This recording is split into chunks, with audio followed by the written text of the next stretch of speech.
I need another notch on my belt. If you're looking for a six-pack, muscled up kind of man, better look somewhere else. What is up, everybody? Welcome to Dads with Bacon Talking Sports. I am Aaron, aka Papa Bacon. Oh, hold on. Let me. What's going on here with the music? Jeez, I'm still figuring stuff out after 2 years. Don't worry, I'll get it. Welcome to Dads with Bacon Talking Sports. This is March 19th, 2025, and we are on the let's see. Well, the eve of, I don't know if you want to call it the official opening of the NCAA tournament, or if you guys count the playing games as the opening of that. I don't personally, but whatever. It is. We're going to be talking tonight about the NCAA tournament, men's tournament, and giving our baseball preview. So let's bring everybody on here.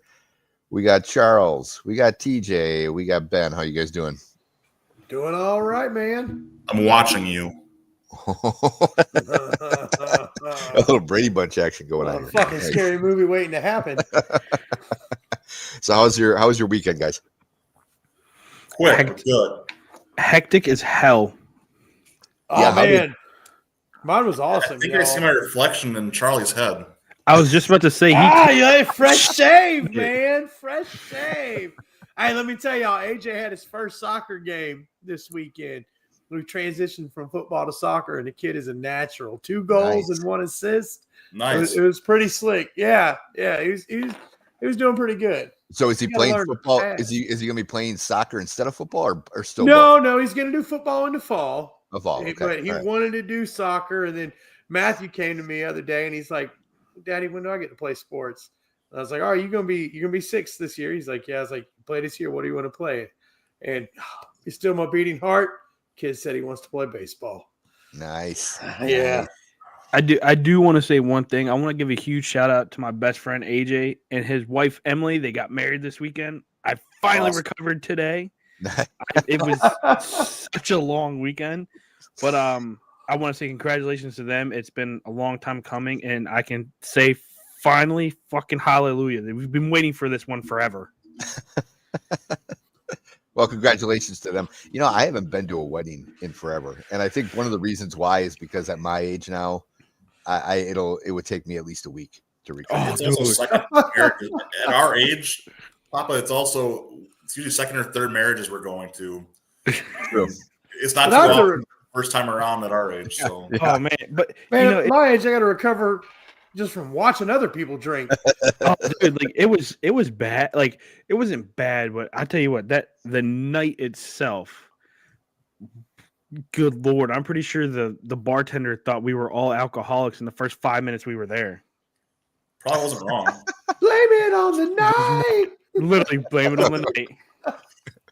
Hey, I'll say this for our wedding, and I don't know if I ever told this one on the air, but a friend of mine was our DJ, and Angie and I had gotten together with him. This is a couple months before the wedding, just to do some planning, and we asked him because we didn't want everybody to do the whole like clinking glasses thing to get us to kiss. So we're like, what's something good? You know, what's a good idea? Because he had DJ'd like over 100 weddings, so he'd seen plenty of stuff, and he said, he gave us 2 suggestions. One was having everybody shotgun a beer if they wanted us to kiss. Nice. The other was he told us about a wedding he did one time where it was the groomsman or the bride, or I'm sorry, the groom was a fraternity brother at some college, and the bride had been a sorority girl at that same college. And so of course they had all their frat buddies and sorority sisters were all like part of the wedding.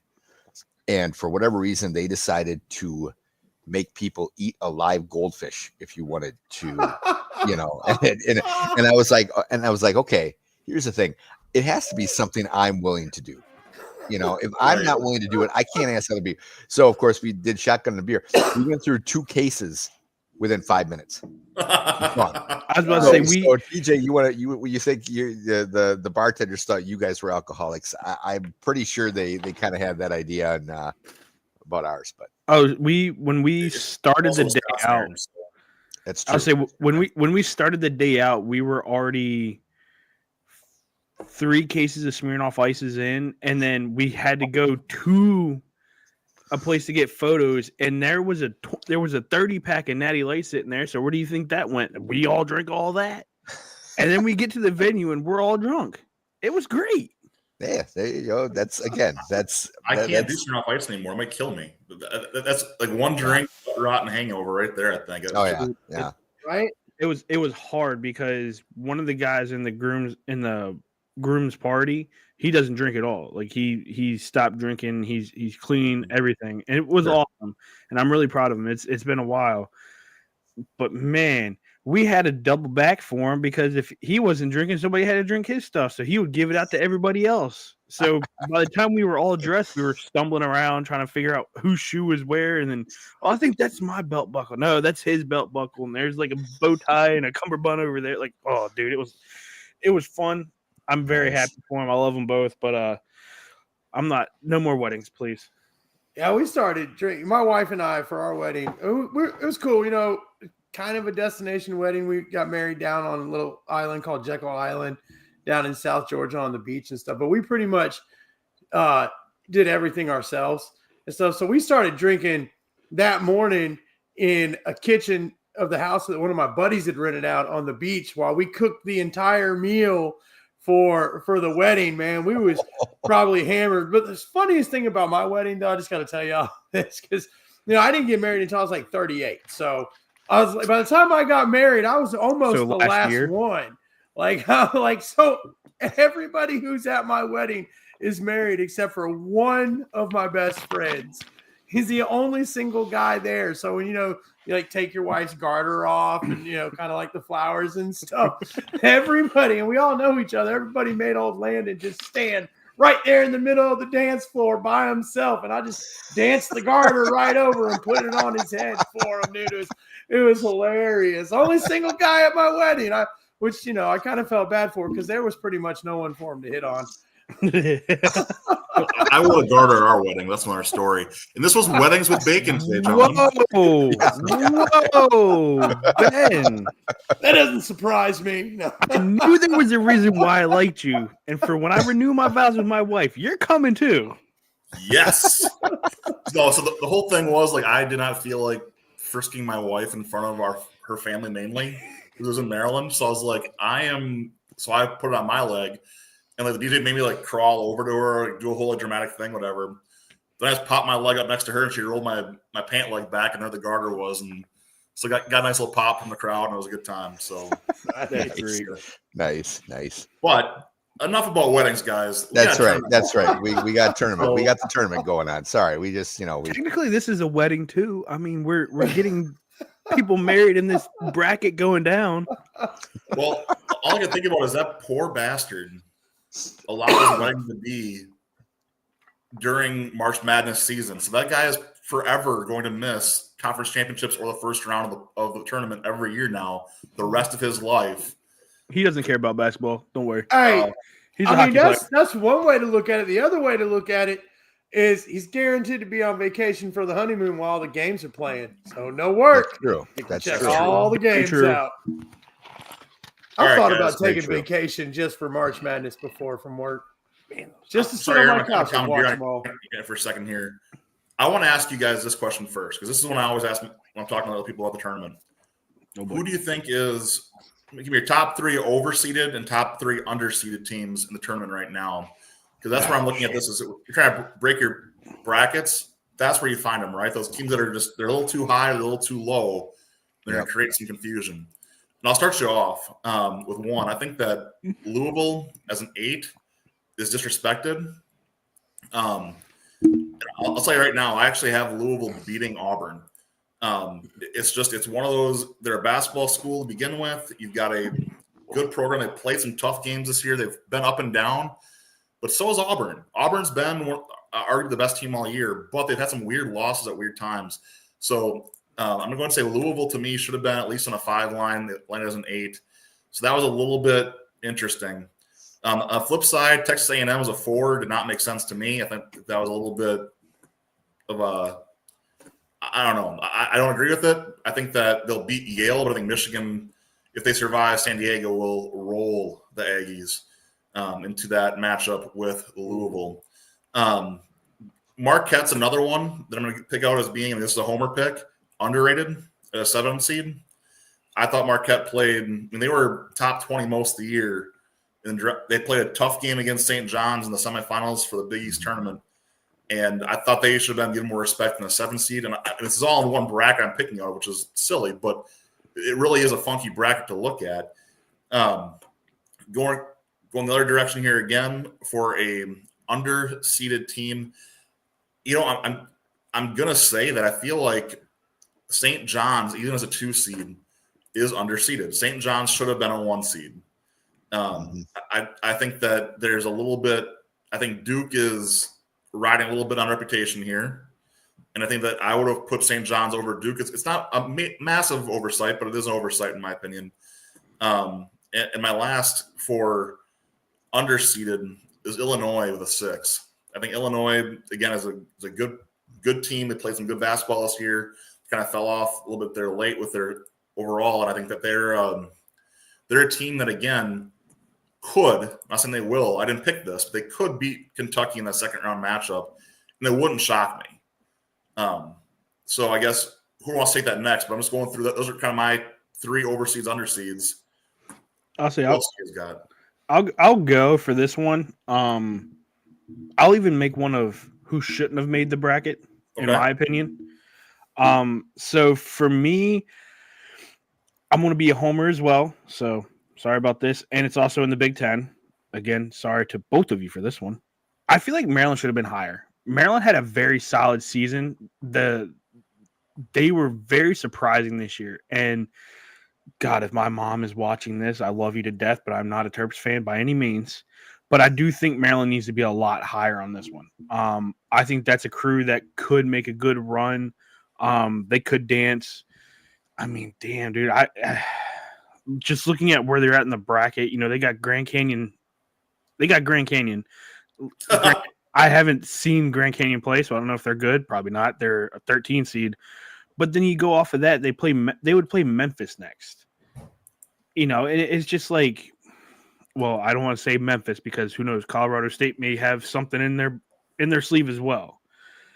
The other team that I was very, I don't want to say like shocked about was Houston getting the number 1. I think there's a few flaws in there. I think that should have been a number 2 seed where I would have given it to Tennessee to get that number 1 in that side of the bracket. But, you know, that's here and there. But the one that I'm looking at right now, and I'm going to get flack for this because this is my own team. Texas at a number 11 never should have made the tournament. We suck. Never should have been in there. And we're playing Xavier right now for a play-in game. And then who do we play after that? You know, if we win, we get Illinois. And, you know, I don't think they should have been in there. Now, I will say, proud of my Mount St. Mary's team. They're going to get smacked by Duke, but I'm super proud that they made it into the first round. And then as well, I don't know if you guys watched that buzzard beater, but Alabama State versus St. Francis, that was a hell of a game, and I enjoyed that. You know, to your point, though, TJ, when you talked about Maryland facing Memphis or Colorado State, I just want to mention I've got the ESPN brackets up here, and they have the point spreads. Colorado State's actually favored that game by 1.5. Really? Yeah. That's. I think they're the only underdogs that are actually favored. If I saw this whole thing correctly, but now I will say this though: if we're gonna do like I feel like every year we do this, which number 1 seed would fall this year in the first round? Like if it had to happen, which one would it be? In the first round? Yeah. That's a tough one. Oh, I already have mine. You already have yours? I already have mine. I say Florida. Florida loses Norfolk State. See, I say no chance in heck. Florida is the best team in this tournament right now. They're not losing that game. Now, I will say that to me, Duke is more liable to lose to Mount St. Mary's. Well, yeah, and has there been an update on Cooper Flagg or not? Is he playing? He's ready to play. He's supposed to be coming back. What do they say? If not the first game, the second game, I think, of the tournament is what they were talking about. Yeah. That's what I heard as well. So I feel like the guy, he's going to play at some point. But to me, Duke is probably the least stable 1 seed. And that's with me picking Auburn to lose to Louisville. I mean, Really? I think that Mississippi State Baylor winner, that's be a heck of a game, by the way. If you can watch a Mississippi State Baylor game, that's going to be absolute fire. Like, that one has buzzer beater written all over it. Absolute fuego. But yeah, I feel like Houston's gonna roll SIUE. Sorry, guys. Norfolk State's not touching Florida, and Alabama State would be hilarious to beat Auburn, but it's just not going to happen. Never say never. Look at what UMBC did to Virginia now. I get it. Go I get it. But Charlie, do you have any over-unders you wanted to put out there? So, all right. So I think that VCU is underranked. They're at 11. I feel like they could have been a solid 9. They had a hell of a season going 28-6. I know that they're not in huge major conference there, so their schedule wasn't that as strong, but they've played solid ball across the board all season long, and I think they deserve more than an 11. And I've got them picked. They're going to railroad BYU, who can't find a win in the tournament to save their life anyhow. I think it's this is 11 years now since they've gotten like a tournament win. I think something crazy like that. I also slight underranking. I think Purdue. Yeah, I feel like Purdue should have been a 3 at minimum, maybe a 2, but a 3. Look, they've got like 7 quad 1 wins. They've got like no significant losses. They've been a strong team as well. So I feel like putting them at 4 was just a little bit of a knock on them. I feel like they should have been 3. I think that Missouri is overrated in this, overranked in this. They were sitting at a 6. I feel like Missouri got that rank because of being in the SEC and how strong the SEC schedule overall was with, 14 teams in, 12 teams in like the top 25. I mean, it's just, they got the benefit of the doubt. I think they're more like a 9 or a 10. This is my upset here for the first round. And honestly, beyond is Drake. Yo. Drake is going to railroad Missouri and probably going to take it to Texas Tech as well in the next round. Drake is a very, very good team. I get why they are at in 11. I mean, they did not play anybody, but they play really, really good basketball. They've got a really Missouri good Valley is team. Not trash though, but I mean, look, that's still a decent difference. And Drake is like, I agree with you on Drake. I think Drake is I had him in the Sweet 16 also, so I'm happy you brought them up. But I mean, I would say Drake hasn't played anybody. They're still playing in a legitimate mid-major, one of the top mid-majors in the country, frankly. Yeah, but not okay. So not a lot of quad 1 wins. That's fair. That's fair. For when I'm saying anybody, nothing as far as quad 1s. I think so. Illinois, I feel like Illinois because of the midway through the season and all.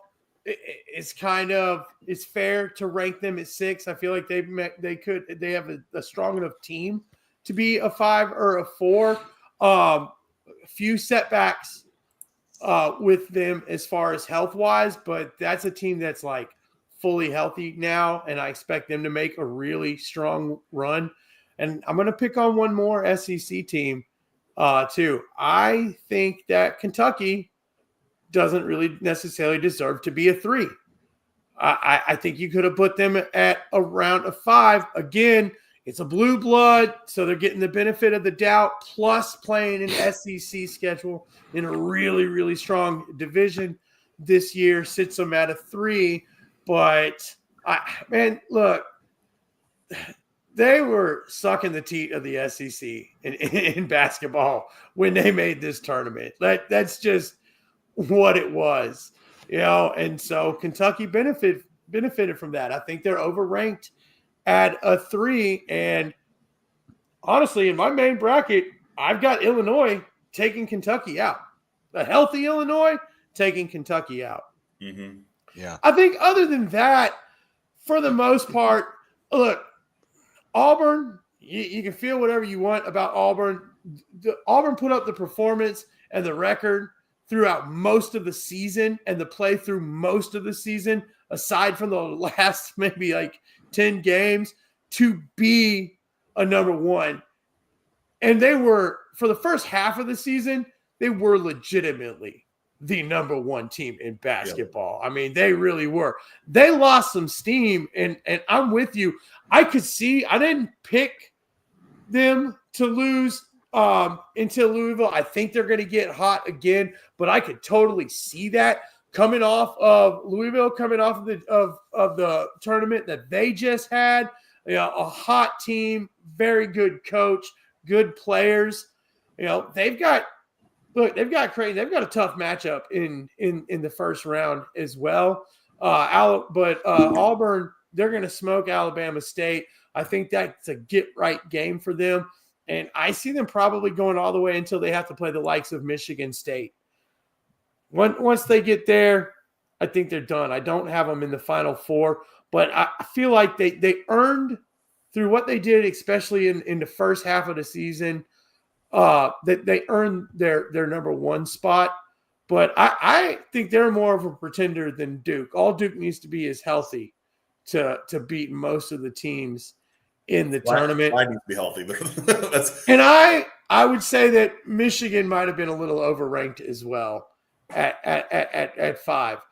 I think Texas A&M. I mean, look, if you look at Texas A&M, especially in the latter part of the season, they have had a strong run. I think they're one to be feared. It'll be good if Michigan can get past UC San Diego, which I think that's going to be a coin flip of a game. I think that Michigan Texas A&M game will be a really good one. Texas A&M can get the best of them. Is it bad I did my bracket off of their baseball teams? I work better than most people's. I mean, and I'll be honest with you, though, like it's kind of crazy to look at how I set my bracket up, and all of it's due to college baseball, like how their teams are performing and everything. Yeah, even my top performing baseball team's not even in here, and because their team couldn't even do anything for the bracket, so we're good. So I'm gonna love this. Before we move on to the baseball, I want to kind of piggyback off something that Charles just mentioned. I happen to disagree with you, Charles, with the whole with your Michigan take. I'm kind of surprised. I thought, and I know Troy expressed on Sunday when the brackets came out, and he thought that they were, and of course he's a Michigan fan, so he might be a little biased. I'm a Badger fan, so I have nothing, no horse in this race or anything. But I thought, I was surprised they weren't a little bit higher, maybe a 4 seed or something like that, at least, just because you see the Badgers, were number 3. They're a number 3 seed. I do think they should have been in Milwaukee, but that's neither here nor there. But the fact that they finished above the Badgers in the Big Ten, I think Badgers might have had one more win. I think Badgers, let me see, I pulled up here. Badgers overall were 26-9. And the Wolverines were 25-9. So, I mean, their records are almost identical. And for them to be a 5 and the Badgers to be a 3, I mean, unless you want to say the Badgers were overrated, which I don't necessarily think that's the case either. But, one thing that was interesting is I was listening on Monday morning on the way to work, and Brian Butch, who was a former Badger player from a number of years ago, he does color commentary now for the Badger games.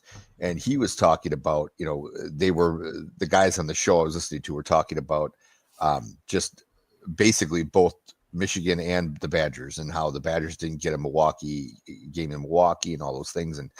And Brian Butch's comment was he kind of felt like that the committee had most of these rankings probably already done by Saturday.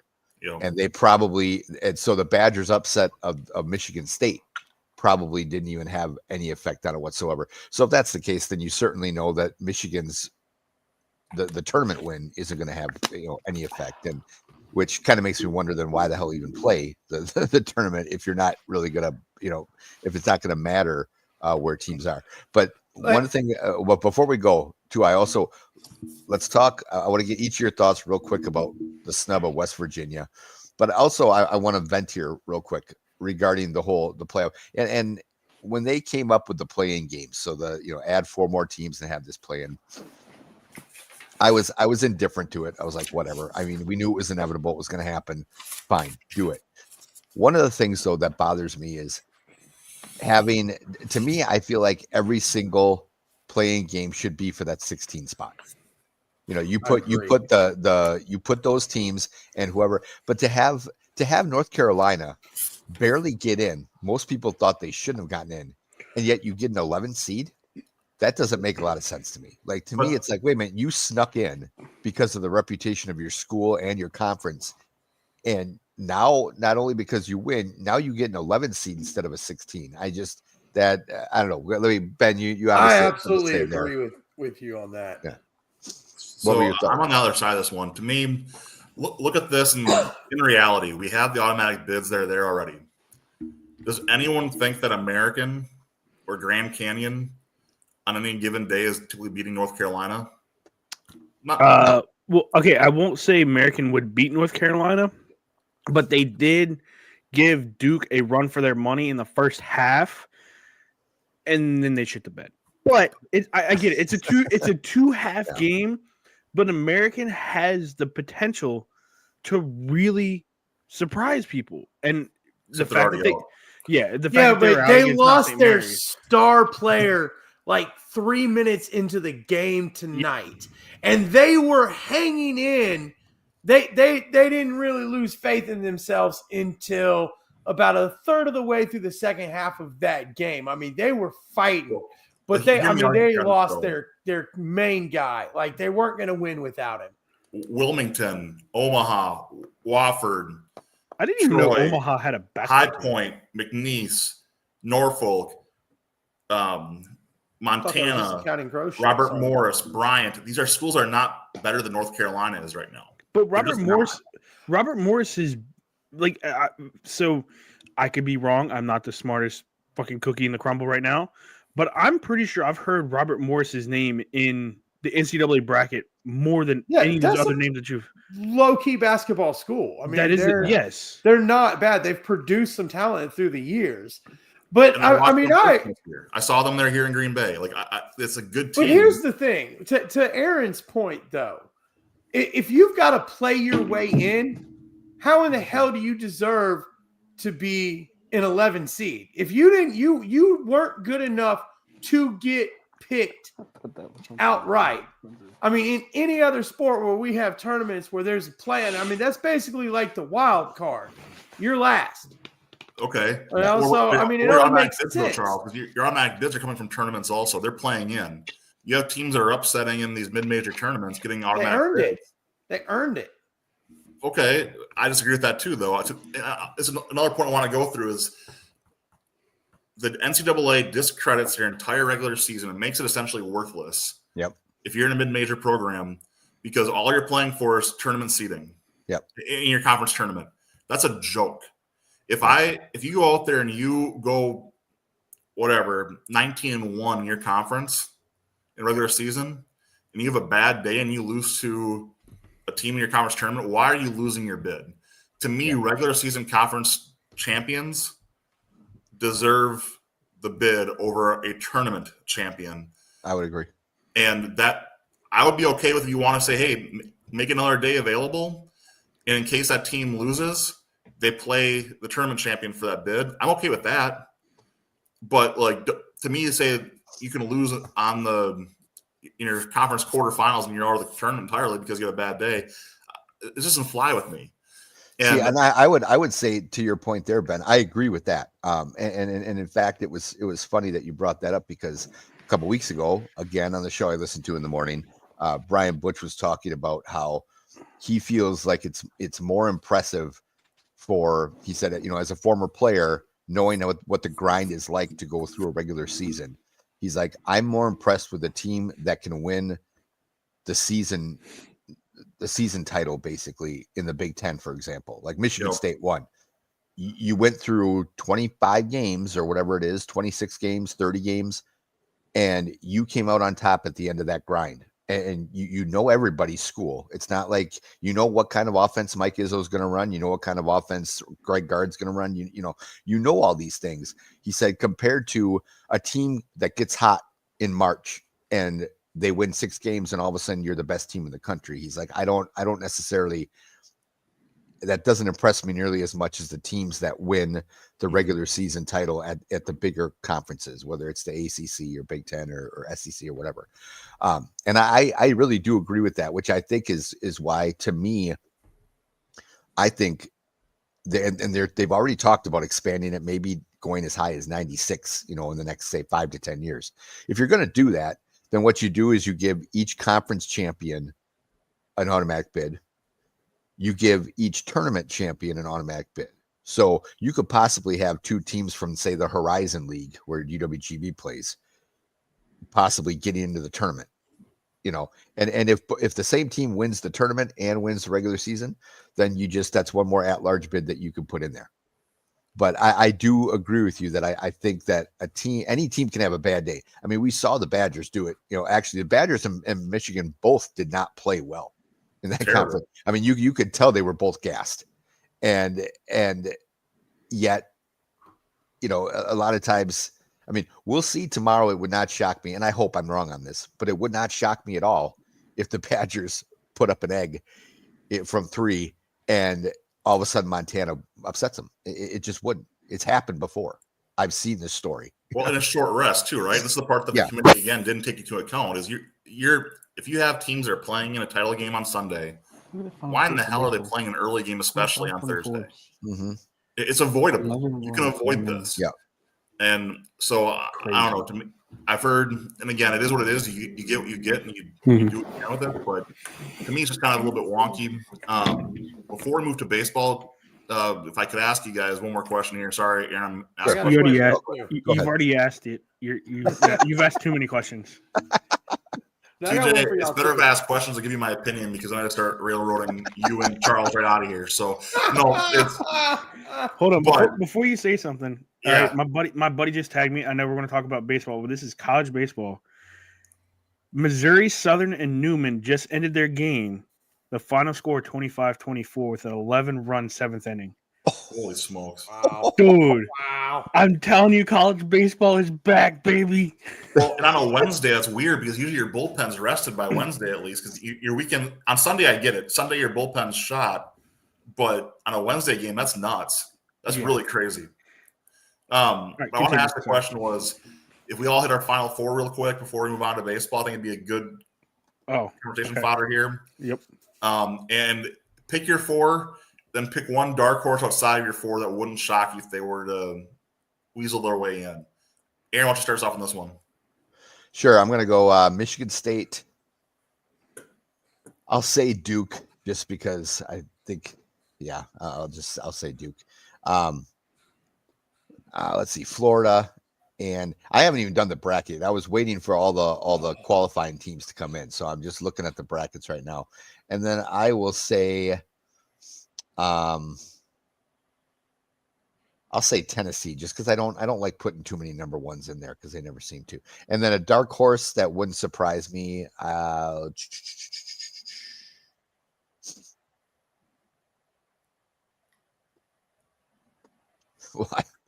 Let's see. Going through here.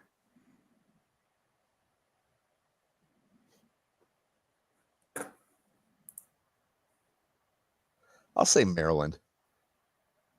Maryland will be my dark horse. TJ? So I have Michigan State, Maryland. Then I have hold on.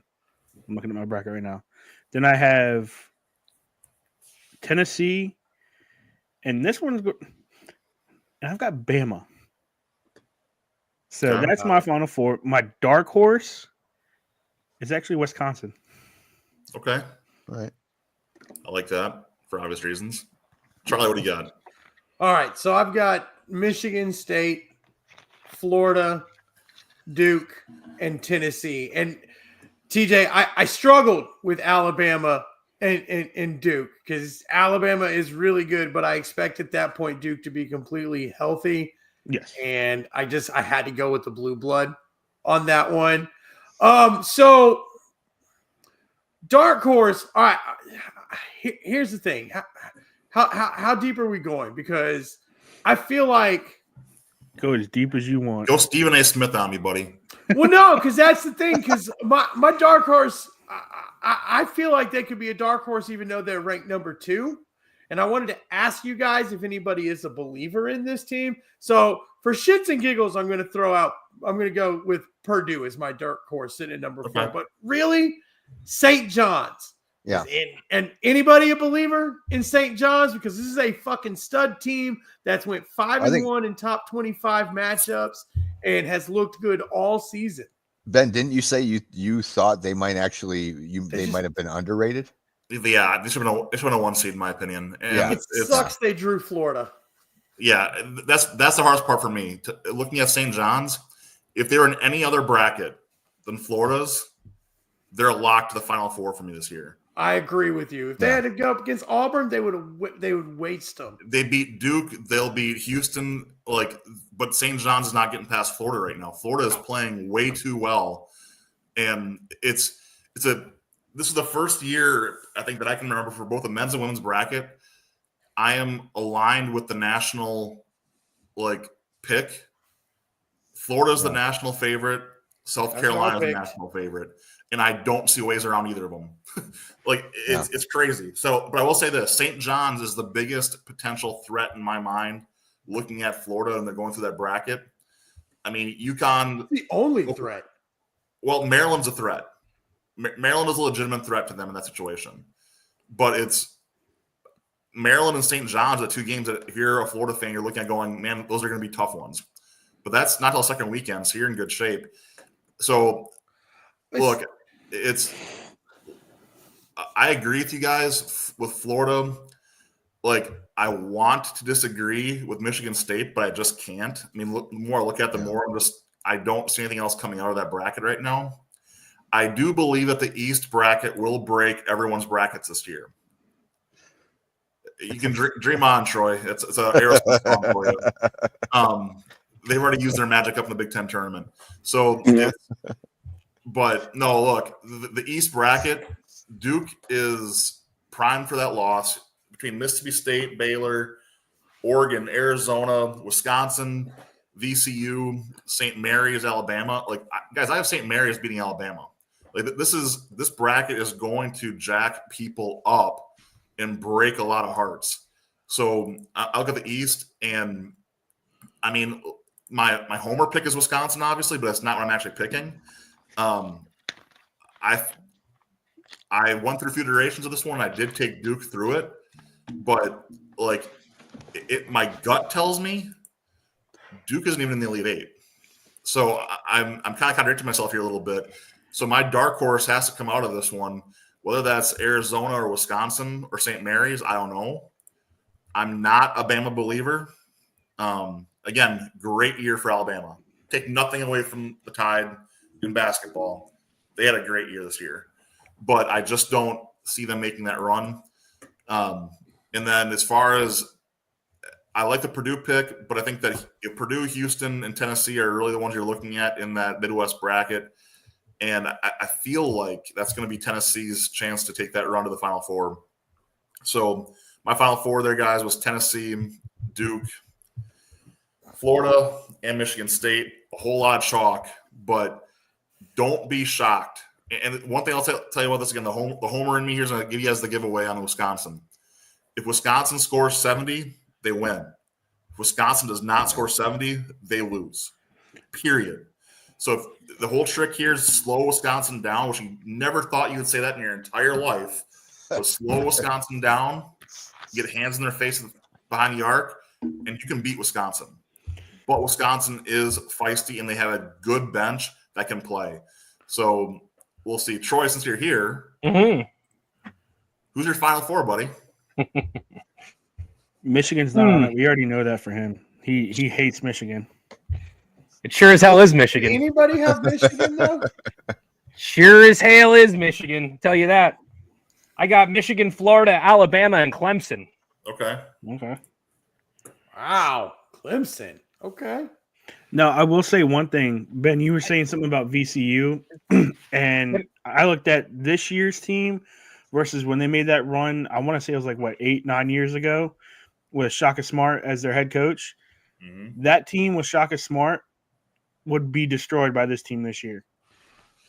Because you know what? It's with funny you say that on top of him talking about the East with heartbreak, because I have VCU breaking the hearts of the Badgers once they match up.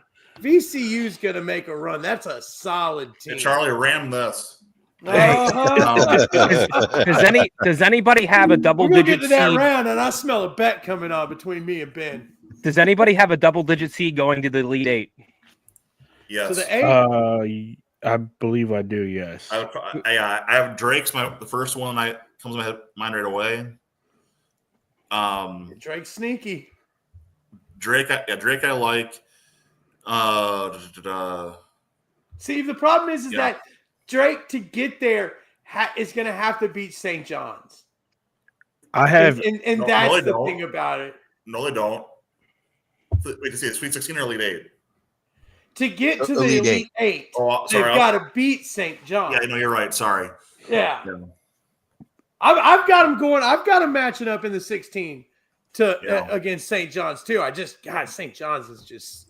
I have Robert Morris. Robert Morris is in my Elite 8. I got. Let me double check here, but I think I have two double seeds in the Elite 8. Let me double check that. I got Liberty. And Liberty.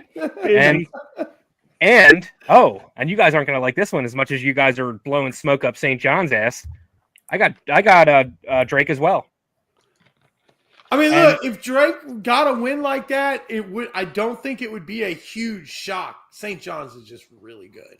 I got Drake, and I don't even have them beating St. John's to get there. I have them beating Kansas. I think Kansas upsets St. John's in round 2. Wow. Oh, okay. Okay. I have no double digits in my main bracket. Wow, what a loser. In the A. The matter of fact, the lowest ranked team I have in there is Purdue. Boy, you're so boring. I'm going to call him Chalk Charlie. Hey, there you go. That's fine. I'm going to take Chalk Charlie all the way to the bank when I win. Charlie Chalk. Charlie Chalk. DJ, did you give your Final Four? Yeah, I already gave my Final Four. Okay. Yeah, we got her on the horn. So look, guys, I think that right now this is going to be a fun one. I think that it's this year more than most. I think you saw the Big Ten, the SEC shine. The ACC kind of took a back seat. The Big East was still good, but not their normal great. And I think that this is going to be an interesting. Well, they've lost a lot of teams, to be fair. Sorry? They've lost a lot of teams, the Big East. True. Like the powerhouses. Well, I'm talking about the Big East, so you have the Marquettes, you have all the Catholic schools that are in that one. It's still a good block of schools. By the way, Requiem for the Big East is one of the best 30 for 30s out there. And you know what? That's kind of sucks. Do you remember when the Big East tournament was like almost a whole tournament of itself before the big tournament? Like that was crazy. And now it's like nobody cares. In the Garden, no less. In Madison Square Garden, it was just a blast. Yep. Well, yeah. If you watch that, I mean, some of the great, like they talked about some of the great playground players that played in the Garden in the Big East tournament. I mean, it was. I think it's a shame that never amounted to anything like in the NBA or anything, but they were amazing. Now that Boeheim's not in Syracuse anymore, I really think Syracuse is going to be nothing. Like Well, it was sad. It was sad to see them leave the Big East. I mean, when they left the Big East, it was like, that was. Yeah, it didn't feel right. No, it didn't. So, it's like all right, did you guys do your baseball talk yet? No, we did not. Okay. About to. Yeah, we were kind of. We started with college football or college basketball because I wanted you. You guys are still on college basketball? Like, no, I mean, like that's what you started with, and you're still there. Oh yeah. Oh my goodness. Yeah. Oh yeah. Well, we started some marriage, wedding talk. There's 10 minutes of weddings. Yeah, there's 10 minutes of wedding talk. So, all right. So, baseball is here, and what better way to ring it in than having a snowstorm coming through Green Bay? So that's fantastic. But are you serious? Oh yeah. Yeah. We got I don't know what it's like by you, Ben, but yeah, it's weird because there's certain areas in Green Bay where it wasn't even snowing, but then up where we were, which is like the northern edge of Brown County, basically, like it was we were getting ice, we were getting snow. I mean, because I went to anyway, I could ramble on about that, but and it'll be all be gone probably by Friday because we're supposed to be back up. If that, we're in the 40s all week, so it's gonna melt away anyway. Yeah, this is a slushy, packy crap. Yeah, it sucks. So, yeah, but very, very much symbolic of Wisconsin weather. But on the baseball topic here, gentlemen, I want to celebrate something. And Combs, I hope you're watching. What do you want to celebrate? A home run that was given to Shohei today? 0-2, Cubbies. 0-2. Congrats on stealing a manager. Asshats. So, no, I'm happy to see the Cubs doing what the Cubs do. That is be losers. I'm not saying lovable. Screw those guys. Lose, Cubs, lose. But I do want to call out your Braves here for a second. I don't. Well, the Braves brought in Ramon Laureano, which is, I think, is a good outfield move for them. Mm-hmm. And then one of your pitchers got hurt this week. They brought someone else in, right? So they took no Strider came back. That's how Strider came back. He did a spring training start. I don't know that he'll start the season though. I still think they might kind of slowly ramp him in. Are you thinking of Riley? Riley left the game early the other day, but he played today. Okay. Profar's our addition that I want to bring up that I thought was just like, I think it's a under the radar move overall. Yeah, I didn't really know anything about him, so I was kind of because Charlie even really liked that move too. Profar was one of the best prospects in all of baseball going back like 10 years ago. Okay. Like, he was the number one prospect coming up through the system. The Rangers, I mean, they used him around a little. He never really found that full potential, obviously. But the guy he's a good little, like, he's not, little's probably the wrong words to use here. Well, maybe 5'11", 184. Sorry, Erickson. But no, the guy's got some good energy about him, and he plays the game the right way. He can play the infield. He can play the outfield. He has got him slotted in left field, I think, right now. I believe so, yeah. Yeah, I think he took the platoon role that was out there before between, who was out there? Freaking Soler and Kalanick. Yeah, no, Kalanick plays right, I think. Well, they have Acuna slotted for right now. Oh, so is Kalanick going to center? No, Harris is in center. Oh, yeah, anyway, what am I thinking? Oh, so maybe they will. Does that puts. So you have Acuna's not ready. Acuna's not going to be ready at the beginning of the season, though. Okay, so you've got Kelenic and you've got Brian De La Cruz both in those backup outfield spots. I like that a lot personally. I think those are. Yeah, I think it's a solid outfield for sure. Obviously, we know Riley and Albies and Olsen can all hit. Arcee has been good as a Brave. Wish we've seen a little more of that as a Brewer, but hey, I'm happy. I don't like that guy though. I don't like him. To me, he's a likable guy. He's so hot and cold. When he's cold, he can't buy a hit. I think he gets too emotional and he gets too tied into some of the shenanigans that go on off the field sometimes. And I think he loses focus when that happens. Like I clearly go back to 2 years ago when he was trying to taunt Harper and it ended up backfiring on him. And it's just like, dude, just play the game. You're not there to taunt people, especially one of the best stars in the game. You don't go out and taunt that dude. What are you doing? Like, you're just asking for trouble. So in the NL East, I think we can all agree on a few things here. Screw the Mets, screw the Phillies. They can both go rot somewhere. Okay. I'm on board so far. Yep. Yeah. All right, let me chime in real quick because it's gonna be Profar, it's gonna be Jerkson, and I told you, Ben. in the outfield with De La Cruz is going to be a bench piece. He's going to fill in until Acuna gets there, and then he goes to the beat. Are you saying Profar and Kelnick are going to platoon? Yeah, and Profar's he's gonna have it mainly, but yeah, they're gonna platoon against left and right. You don't think those two will be the starters until Acuna comes back? We'll see. They want to give De La Cruz a chance, so it'll be a couple of moving pieces. But now, look, they're talking about that timeline for Acuna is getting better and better. Is it? Yeah. So they're talking about early to mid-May in the beginning, and now they're talking about possibly the end of April. So I just don't want it rushed because I don't need it happening again. Well, you seen what he said too. I don't know if you caught what he said. I didn't. And take note for this, fantasy baseball players. He's not going to steal bags. Like he's going to start protecting the legs. He's not going to steal bags like he used to. That's not a goal for him this season. He's going to lay off of the running. So, but it'll be interesting. But what I keep hearing down here a lot is De La Cruz is you're going to see him the first month, for sure, and then he's going to go to the bench. They want to give him a chance. So, I mean, I don't want to get too. I don't want to get too deep into Braves talk here because we're kind of rounding all baseball. But real quick, Charlie, do you think that if he's saying that, do you move him out of the leadoff spot then?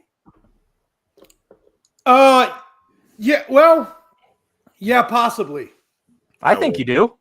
I possibly because if he's not going to be concentrating for a bat, exactly. I see, Profar maybe taking the leadoff spot and then putting him 2 or 3. I mean, if he's not going to use the legs anymore, you're obviously thinking he's going to concentrate more on his power stroke. So get him down there where you're going to have guys on base, you know. Mm-hmm. So anyway, going around here a little bit too, the Mets. I gotta say, I love this. Manea, Montas, Alvarez, McNeil, Winker are all hurt right now, and I don't enjoy suffering often. But if they play for the Mets, I might a little bit more, especially that jerk, especially piece of shit Jesse Winker. Yeah, you bloody wanker. Winker is a wanker for sure, and it's like I don't know if you guys remember. Aaron and I going off on him before, but like Jesse Winker and Milwaukee have a hate relationship. Yep. It's beautiful. It's a beautiful thing. Like it's Winker might be more hated than Craig Counsell in the city of Milwaukee. Like Jesse Winker is a hated man. Yeah. Up there with Manny Machado as far as people we hate. So it's screw that guy. Yeah. No, look, the Mets to me are pretenders here. They're gonna win some games. Don't get me wrong. But I think the Mets are going to have another season of disappointment and people in New York crying into their lattes over their team sucking again. Their run last year was just something crazy. Like, I don't see that happening again. They just caught lightning in a bottle. They absolutely did. Yeah. They absolutely did. Now, unfortunately, I can't say the same for the Phillies. I want to, guys. I want to crap. Oh, they're a good club. You can't deny it. But this is a team that, I mean, good Lord. Who do you pitch to in this lineup? I know. And I think Schwarber's not hitting leadoff anymore for them, so that'll be interesting. So someone will actually get on base to lead off. That's interesting, too. Yep. No, and look, God bless the Marlins and Nationals fans that are in for another horrible season of losing baseball. Well, no, wait a minute. How long has it been since the Marlins made a run? How many years has it been? Define run. Well, no. Okay, well, every 10 years. That's what I'm saying. They win one about every 10 years. So, were we on that? Are we at that mark now, or no? They stopped a couple of years ago and they fell short. Okay. Marlins are the odds-on favorite to get the least amount of wins this season. Really, even over the Nats? Yeah. Okay. Or even under the Sox? Than the White Sox. Yes. Yeah, they got better odds for last in the entire MLB right now. Wow. So they might be paying people to go to their games this year. But hey, that 10-year mark is coming. Look, they got some young cats that once they get into their groove, they might be able to pull one out of their asses here. They get them young cats, and all of a sudden at the trade deadline, they get a couple of veterans to throw in there, and all of a sudden they have their magical run, and then back to this shit hole for 7 years. But they do get their best pitcher back. There's only one player in their lineup that I have really anything to say about, and that's Kyle Stowers. But I mean, okay, Sandy Alcantara, Ryan Weathers, Edward Cabrera, Cal Quantrill, Max Mayer. That's your rotation. Alcantara is a beast.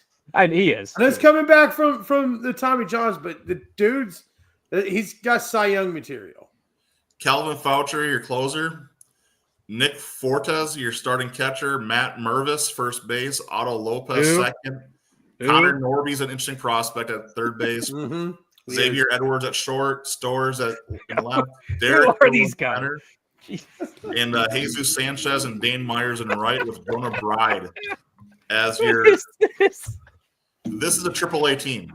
This is a AAA team playing in the big leagues. I think I saw these guys playing in high school last week. It's this is why people like Combsy have a point about certain franchises just not spending.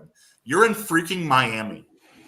Like, you have one of the biggest markets you can ask for, and you're spending this on your roster. But you're right. It is a huge market, but that market doesn't support them. They don't. That market doesn't care about winning. Look at the Dolphins. They don't care. But when they win, they do.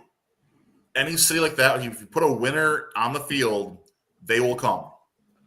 Do you think? They did. Their World Series runs they showed up for.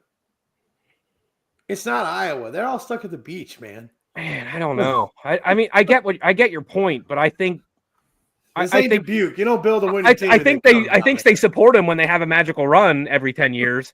But if they put together a good squad for 5-7 years, I think that support's going to die off pretty quick. Well, to your point, it's still Florida. The Rays have the same problem, right? The Rays have had a competitive team for the last 20 years, more or less. I think Florida just needs not to have any sports teams anymore. Well, hockey disagrees with you on. I was about to say, except for the Panthers. Yeah, which makes absolutely no sense. Draw more fans and sell more tickets than the Marlins. Well, but think of this though, Florida is like that hotbed for every like Mid-Atlantic and Northeast Coast jerk all migrates down to Florida to go be like snowbirds and or retire down there. Sure. So old people but good luck trying to sell anything that's going to upset their stomachs. Moving divisions here, guys, going to the Central. I know the Reds are the darling of most analysts this year. I've said my piece on them. To me, the Brewers are still the favorites for the division until I see otherwise. And I'll tell you why Charles shakes his head a lot. The Brewers still have one of the best young players in the league in Jackson Chourio, who is hitting the leather off the ball. Chourio. Yelich is hitting the leather off the ball as well, and he looks healthy. We're going to score runs this year. And the Brewers have found that Ray's formula for pitching somehow.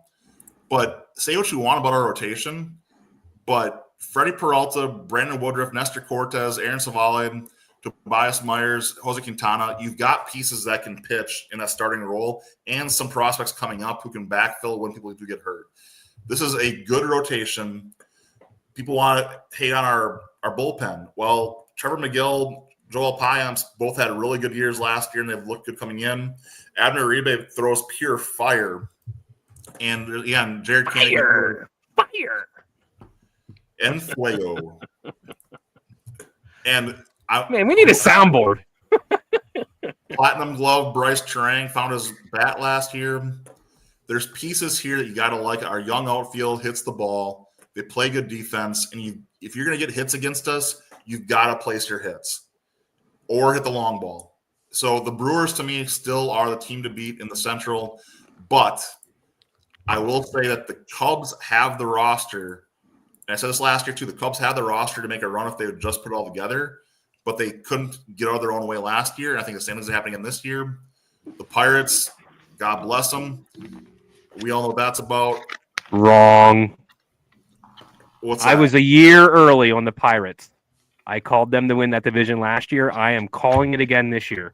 The Pirates are going to be sleepers this year, and I really feel the Pirates are going to, if not win that division, they are going to be in contention to win that division. I think this is finally the year it comes together for them. I see Charles shaking his head. Well, I agree with you. If it ain't, look, that division is going to either be taken by the Pirates or the Cubs. And I love the Reds. Y'all know I love the Reds. I wouldn't go that far. I wouldn't go that far because I don't really think anybody's out of that division, to be honest. I think that division is always tight. But I feel I was a year early on the Pirates.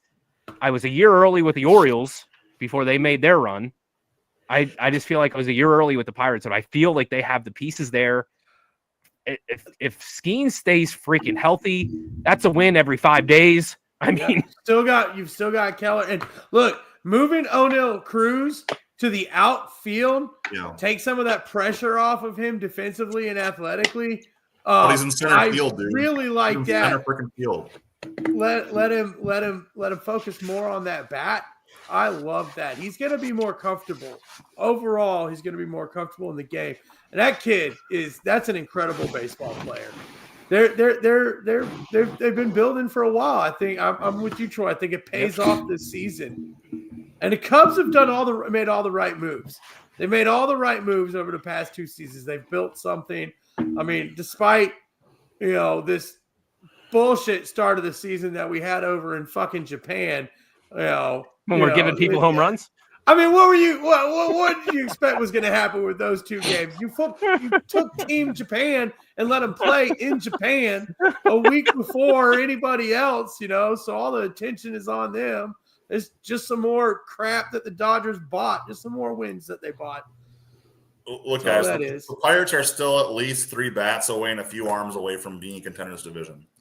That infield is not, like, outside of Key Brian Hayes, I don't love that infield. I love their catcher, too.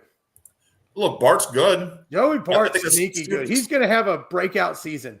I think Steve will tell you the same thing, though. The Pirates are not ready because you have the closer in place, you have Skeens in place. Well, they better get ready because they're going to be there. Yeah. Look, one thing I will say right now that will be controversial, the Cardinals will be in the cellar in this division, despite the Cardinals being the Cardinals. No, wait, weren't they last year? The Pirates were last year. That's right, they were.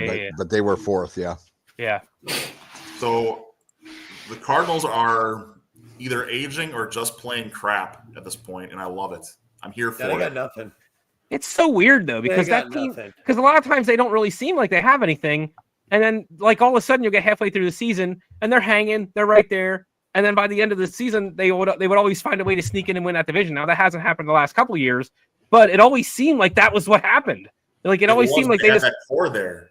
Yeah. Yadier Molina did more for that franchise than I think people realized. Yeah. Yadier is one of the best that ever did it. I hate the guy. I hated playing him, but he is one of the best that ever did it. Here's my hot take for this season. The Cards will move any good player they have at the deadline this year and load up on young talent. They've been trying all offseason. This is talking to guys I know who are closer to the St. Louis market. They've been trying to move Arenado. They've been trying to move Contreras. They've been open to moving Sonny Gray. I mean, they'll move anybody. They're going to get it done at the trade deadline. That's going to be a whole new team after the trade deadline. So after the LA millionaires or billionaires take care of their business, who falls behind them in the West this year? It's going to be – they're going to have a battle, I think, for the wild card right behind them with Arizona and San Diego. Look, either one of those teams, if it wasn't for the Dodgers fucking up baseball the way that they did this offseason, San Diego and Arizona, both solid teams, division-winning teams. If they weren't in the division with the freaking Dodgers. I'm gonna throw the Giants hat in that. By the way, that's what I was gonna say. It seems like it's time for them to make another run. Yep, I agree. Top that rotation with Robbie Ray, Verlander, and Logan Webb is a really nice top 3. Jordan Hicks is not a bad 4. You have Lamonte Wade Jr., Matt Chapman, Willie Adames. Mike Yastrzemski. Like they got pieces here that I can get behind and say that Wilmer Flores is a really nice bench piece for them. The Giants are a interesting one. I'm not saying they're favorites, but I think they're going to be right there in that wild card hunt until the very end. I agree. The Diamondbacks, to me, roster-wise, is still one of the most exciting teams to watch in baseball. There's a ton of talent there. Yes. And look, I love watching the Padres struggle. I love watching them lose. And until Manny Machado leaves the Padres, that won't stop for me. I like Elias Diaz. I like Louis Arai. I like Cronenworth. I like Xander Bogaerts. Like, this is a team that's full of guys I want to cheer for. But honestly, Fernando Tatis Jr. and Manny Machado can go away, and I wouldn't care what they did. Hey, look, though the Padres have a good pitching staff as well. Tatis is a damn good baseball player. I mean, they have a really good shot. Arizona's got a really solid lineup, though, and I expect.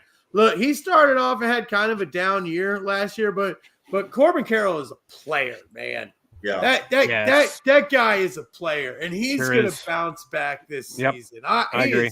I like that kid a lot, man. You know, he could tell you every single guy that was drafted before him, all 11 guys that were drafted before him in the draft. He's got it memorized, and he's like, I'm going to be better than all of them. I'm going to show y'all, and I expect him to do that. Hey, but Ben, look, I've got to get out of here. I've got another thing that I got to get to here real quick and get up for work. So I'm just going to shoot you guys my division winners real quick. Do it before I get out of here. So as much as I hate to say it, I do think that Philly is probably going to take the NL East. I'm hoping that the Braves will take a wild card, but I'm just not sure if they did enough. I've got Pittsburgh winning the Central.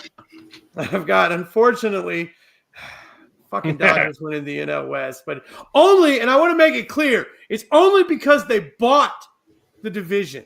Okay, fuck the Dodgers. They fucking ruining baseball. They fucking suck. And if they didn't go out and buy every single player that was available, they'd be in the freaking gutter. And I hope that they trade Freddie. He needs to get off of that team so I can like him again. The AL East, I think, is a crazy awesome division to watch this year. I think Boston is a sneaky team. They've made a lot of moves. And as much as I can't stand them, I think that they're going to come out on top with that division. It would not surprise me at all if every wild card in the American League comes out of that division. Toronto looks good. The Yankees, Baltimore, that's going to be a crazy division. Everybody but Tampa Bay's got a shot. The Central, the Royals are going to take the Central. Cleveland, who finished on top, will be nowhere near the playoffs this year. Detroit is building something. The Twins had a bad year, but they're still a really solid team with a really solid bat and decent pitching. But I think Kansas City is going to take that one. And in the West, I do believe that the Rangers are going to take this. Seattle is going to put up a fight. They have a really good pitching staff. I won't be surprised if they make a move somewhere during the season to bring in a solid closer because they love their pitching out there. Their offense may just not be enough. But if Seattle made it to the wild card, that wouldn't surprise me at all. But I do think that the Rangers are going to take that division this year. So I got to get out of here, guys. Later, brother. But always enjoy it. I can't wait to get to the real. No, wait, whoa. We can't let you off that early. We can't. Okay. Who's your World Series? Who's your World Series?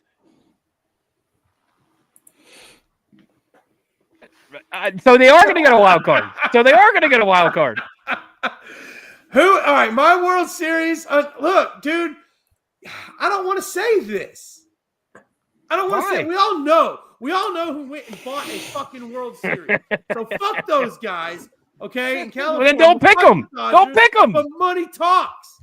Money talks, and there's just no way around it. And Shohei's going to get back on the mound sometime this season. I mean, I fucking hate it, but I absolutely 100% expect that the Dodgers are going to win, and they're probably going to beat the Royals in the freaking World Series. Nice. There you go. Like it's going to be an all blue and white World Series. All right. On the flip side, later, Charles. Hey, before I get out of here, everybody, I'll post the links again. We've got a NCAA tournament on ESPN as well as on Yahoo. On Yahoo, it's Dads with Brackets. On ESPN, it's Dads with Bacon. I will post the links again tonight. And if anybody wants to get in on some fantasy baseball, hit me up for that as well. I can start a whole DWB league. I love the fantasy stuff. So, but happy watching tournament and happy opening day, guys. I will see y'all next week. See ya. See ya. Oh man, now you're watching me, Ben. And there were four. Anyway, the Brady Bunch. Come here, Ben. Let me pick your nose. Is this like Hollywood Squares? Like, Aaron, quick takes from you, I guess, on the National League. Who do you have in those divisions, and who's your World Series representative for the National League? Yeah, so I think only one team comes out of the Central. We'll start with that. And I'm picking the Brewers. I agree with you, Ben, until somebody else shows me. I mean, it's to me by far the weakest division, for sure in the National League, maybe even in the entire the entire major leagues. But I'll still take a division win even from the weakest division as a Brewer fan. So I'm picking the Brewers out of the Central. I'm taking the Dodgers are going to win the West, and I'm taking Arizona as a wild card from there. And then from the East, I have Philadelphia winning it, Atlanta as a wild card, and I'm actually also going to take the Mets. I do think they sneak in, even though I would agree that they're not necessarily going to be as good as I think, well, certainly as Mets fans hope, but I still think they're going to sneak in there as a wild card. And let's see, as the rep for the World Series, I don't want to go Dodgers. I mean, I agree with with Charles that the Dodgers have bought. If they win the World Series, it's because they bought it. But I'm going to go Philadelphia in the World Series from National League. Troy. I too agree that I think Atlanta is maybe not quite on the level of Philadelphia. But I think if they're in the ballpark of competing there with them and kind of close, I could see them making some sort of acquisition at the deadline to help push them over the edge, much like they did the year they won the series. So I'm going to take Philly to win that division, but I do think Atlanta's still going to get a wild card there. I think that's going to be the only two representatives from the East.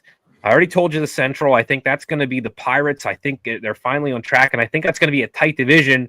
And because it's going to be such a tight division, I think we're only going to get one rep out of there, unfortunately. I think there's teams that are worthy of being there, but I think because everybody's going to beat each other up there, it's just going to end up backfiring, and only one team's going to come out of there. So I'm going to take the Pirates there.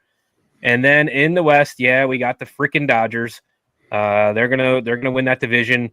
But my two wild cards are Arizona and San Francisco out of the West. And man, I don't want to be a homer, so I'm not going to be. But I would love to see Atlanta take another run at it. I'm gonna go with the Giants. Okay. TJ. So I'm gonna give you NL and AL just because I'm an AL guy. If you guys can't see the jerseys behind me, two of the best players I think in. Why don't you do your NL and then that'll roll us into the AL? All right, I'll do the NL. So for the East, I'm actually gonna say that Atlanta wins the division. Central, I have Milwaukee. I think Milwaukee looks pretty solid this year. I was looking at the roster. One of the pitchers that I'm excited to see come off the 60-day IL is DL Hall. I watched him pitch here in Baltimore. He's a solid guy. Yeah, his ERA is above 4, but when he can get on point, he is on point. I mean, the dude, he's got, I think it's like a 4-pitch arsenal, and his slider is ridiculous. I mean, it's one of those things where like when you watch it, you're in awe. In the West, I have San Diego win that division. Wow. I think now I'm with you, Ben. I hate Manny Machado. When he left Baltimore, it left a massive hole here. And it seems like every year he seems to get injured off of some stupid, splinter in the finger, or he stubbed his toe on the base. This is his year to actually PEDs. Yeah, this is his year to actually like get a bad injury, because it seems like every 2 years he gets a really bad injury and he's out for a good amount of time. So I think this is a year that he hurts himself pretty bad, and somebody takes his spot, and then he's that no name. My wild cards, I have DC, because I think with James Wood and Dylan Cruz, that's kind of the small spark they need. They're two solid rookies. I know during spring training they really haven't done much, but Dylan Cruz has actually shown more of when he's on base, he's a threat to steal any base. And then I also have, God, I hate to say it, I have San Fran. I don't like him because they picked up Verlander. I don't think he's going to do much this year. He's getting up there in age, but I think that's a solid team out there in the West that could really give San Diego a run for their money. I think they miss out on a division win by half a game, but I think for the World Series. No, wait a minute. Do you not have the Dodgers making the playoffs? Nope. What? Nope. I'm sorry. Money can buy you everything, but they can't buy my money. Hold on. Can we talk about that storyline a second? If that were to happen, that'd be awesome. It's gonna be awesome. Well, here's the thing. Champagne. The league would love it because they would be the counter argument to the Dodgers ruining baseball. Yep. The players would love it because that means now they didn't break the league. We're fine. That's the storyline we're going to hear. But yeah, anyway. I would agree with Ben on that one. They'll spin it that way. Yeah. Anyway, my World Series pick for the NL. Ben, you can give me a hug if you want. I got the Brewers this year. Oh, nice. I really think that yes, Brewers are the most solid team in the Central. I hate the Cubs. They have Ryan Presley and Kyle Tucker, two of the best players that came from the Astros. They're going to have they're going to have a slide season this year. They're going to see that yes, the Cubs have a well-known franchise, but they don't have the ability to put them in the playoffs or put them where they need to be with that money. They should have stayed in Houston.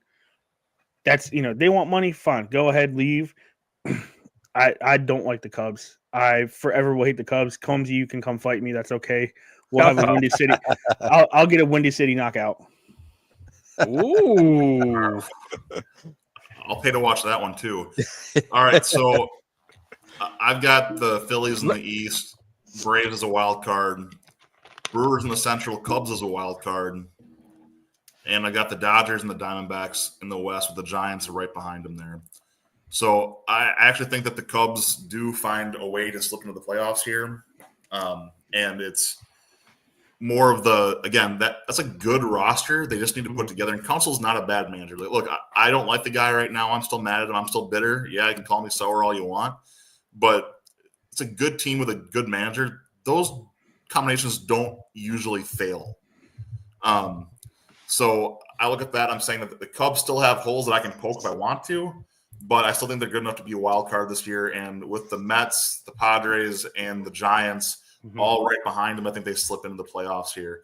As far as my National League representative, my honest pick is the Dodgers. My dark horse here to avoid being a homer is actually the Braves. I think the Braves have a lot of talent there, too, that I have a hard time picking around. And I think they can do a lot of things. But this is cheating. I know it. The Diamondbacks are really tempting too. Just gotta throw that out there. It's a tempting team to look at again. Can I say one thing about the East real quick? So when you guys were talking about the the roster for Miami.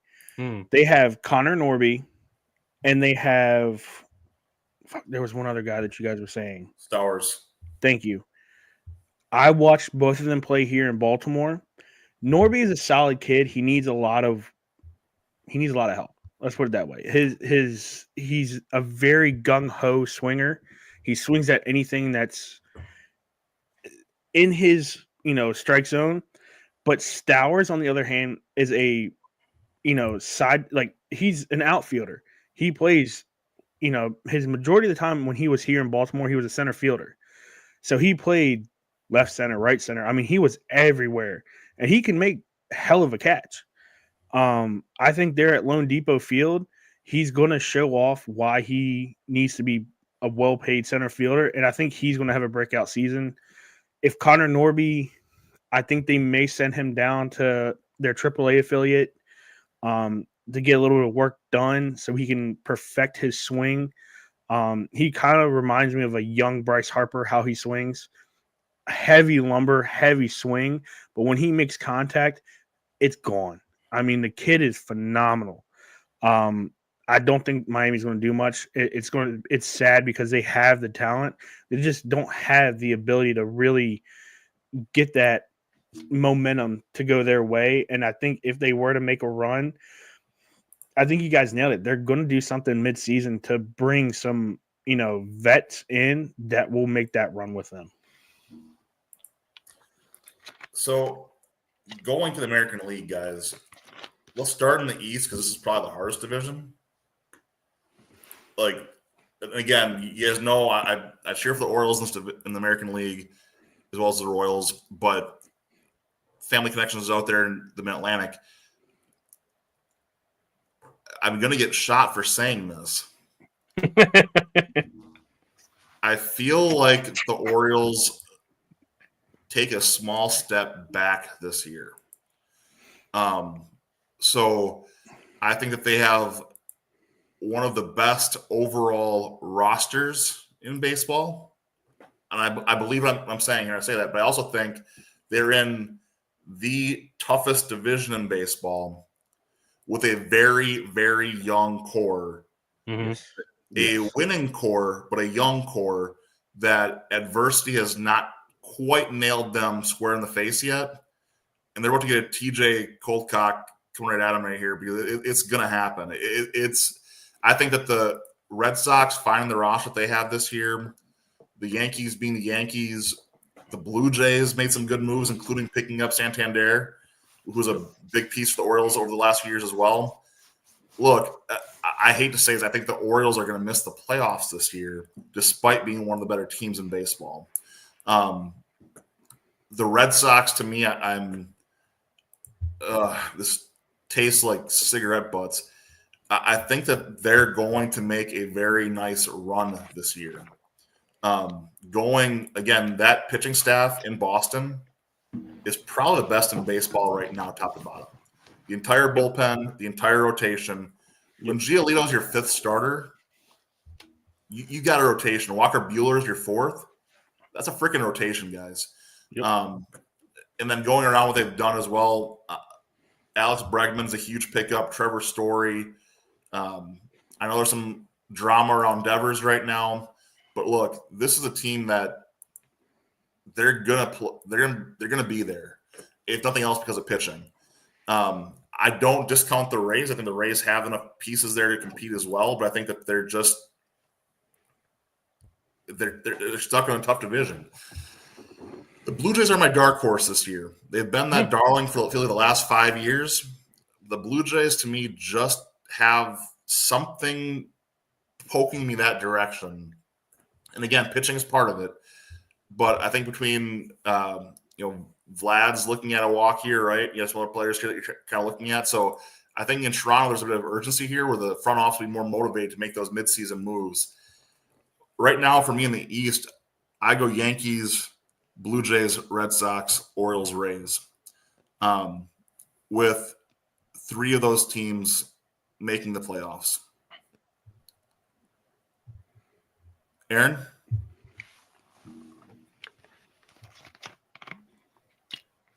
You're muted. You're muted. There we go. There we go. He was talking shit about us, and then he was like, "Okay, let me get the mic back on." They think I'm talking about the AL East. I'm not. Cool story, Aaron. Cool story, man. Yeah, cool story. Cool story. All right, I'll go through because I don't pay as much attention to the AL as much as I do the National League. Kind of like with TJ, you know, I'm an NL guy, but so I'll just go through real quick and give my picks. Start the Central. I'm taking Detroit. They are the only team that I think is going to come out of that division. I'm taking Texas in the West. And let's see. I'll take Houston and Seattle to come out of that division as a wild card. And then in the East, I'll take New York to win and Baltimore to come out as a wild card. And then let's see. Who do I want as far as the World Series representative? Well, I'll pick Baltimore to go to the World Series. So the remake of '83, huh? Wasn't that '83 World Series? Yeah. I think so. Yep. Yeah. All right. Okay. Troy, why don't we go with you and then TJ, we'll say guy can wrap it up. Yeah, TJ have the AL East wrap up here. I liked a lot of what you were saying there, Ben. I was following you. I don't want to agree with you about Baltimore, but I kind of do. Just want to see Baltimore being up there and in the playoffs, and that's so fun, and it's such a great atmosphere, and just something about the Orioles. But I agree with you. O's magic, my friend. I think I agree. I think they're going to miss out. I do think Toronto is prepped finally to do something here. I don't think they win the division. I think you get 3 teams out of the East. I think it's going to be the Yankees to win it. I think Toronto is right behind them, and I do think Boston sneaks in as that next wild card there. I don't really have much else to add to that. It just it just irks me because I don't want to see Baltimore miss the playoffs, but I think they're going to. I'm right there with you, buddy. Believe me. I hate saying it. So go ahead, Tej. Is it my go? Yeah, go for it. All right. So I'm going to start off. I'm going to save the West because that's my division. East is my division as well, but I'll put them second to last. So Central, I'm with Aaron. Detroit is the team in the West to beat. Central. Thank you. Find me a better team in the Central and the AL that could give them a run for the money. You know, KC, they are up there, but I feel like they're on that downhill slide again. They had that magical run a few years ago. I just don't think that they're there anymore. Detroit has the bullpen and the starting rotation to really do something. That infield is young. They look great during spring training. I know they're sending a lot of guys down to the minors, but they'll pull them right back up, maybe mid-season, maybe even beginning of the season. A lot of those guys are going to be, back and forth flip-flopping. So the Central, I definitely have Detroit. That's a team that I think as well is going to be, kind of the one to watch for. Now we're going to the East. That's the AL best. I mean, you can't find another division that really in the AL that is going to be fun to watch. I'm with you 100%, Ben. Toronto has made some really solid moves. I was talking to a guy today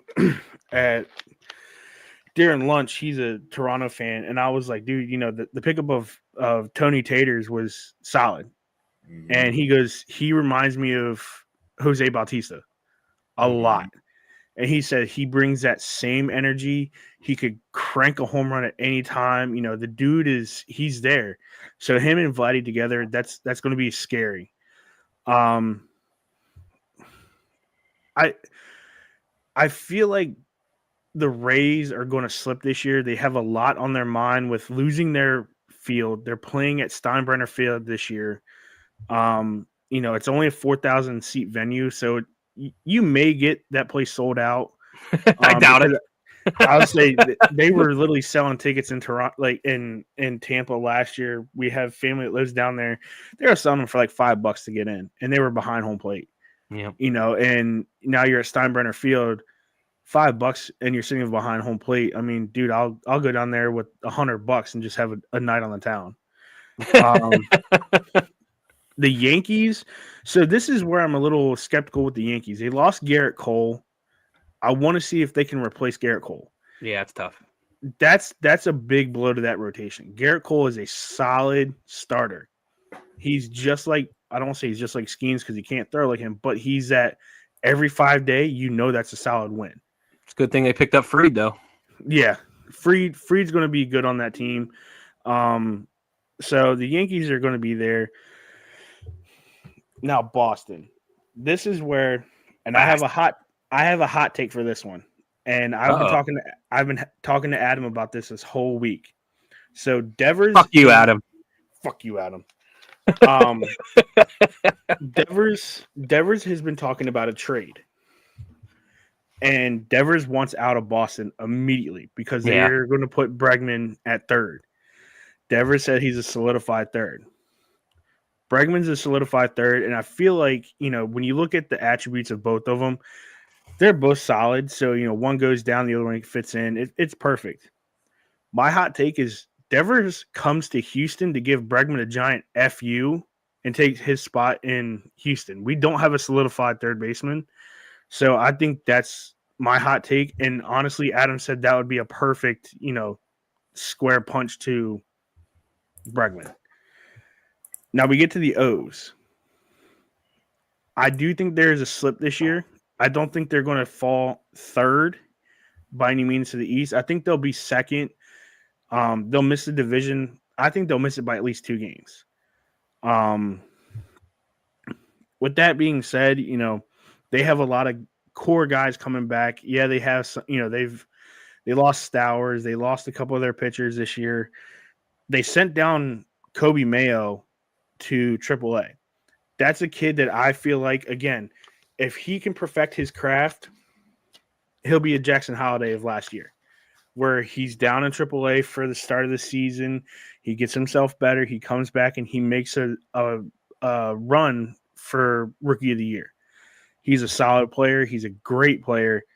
Baltimore's, they have his jerseys on sale here, and they've sold out multiple times. Like, that's the one jersey I wouldn't expect to sell out. I was thinking a Holiday or whoever else, the big names. So I think the O's go second.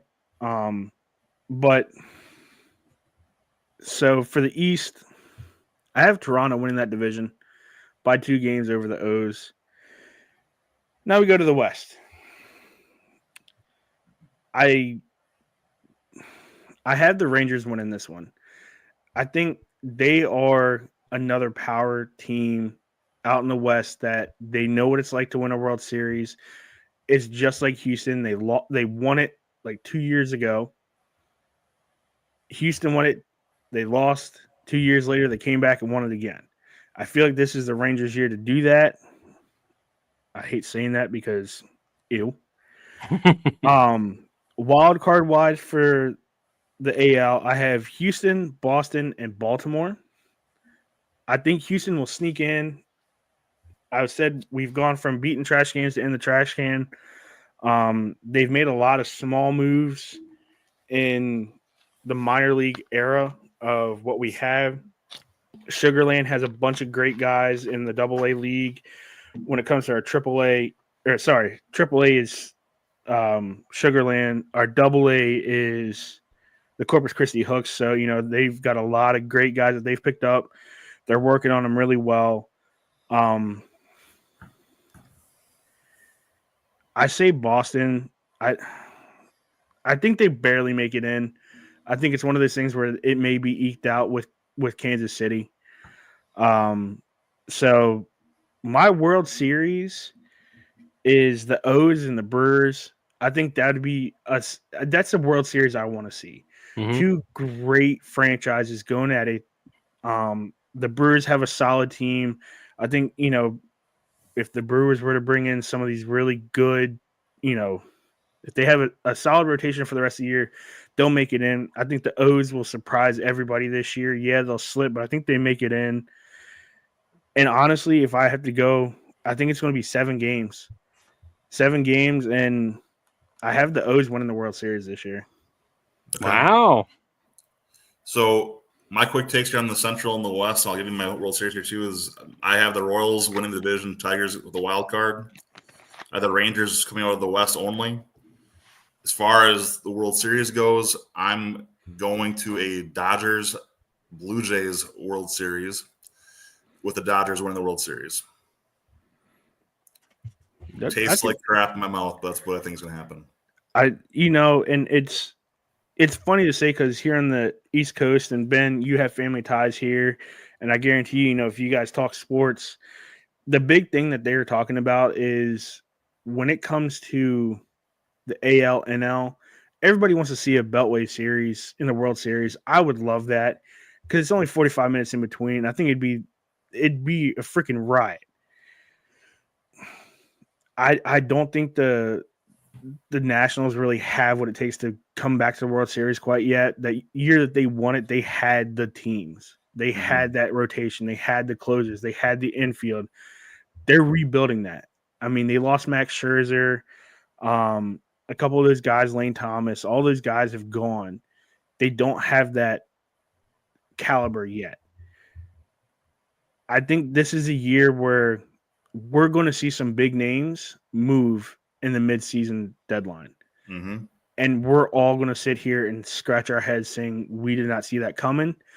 It'll be, I like what Charles said.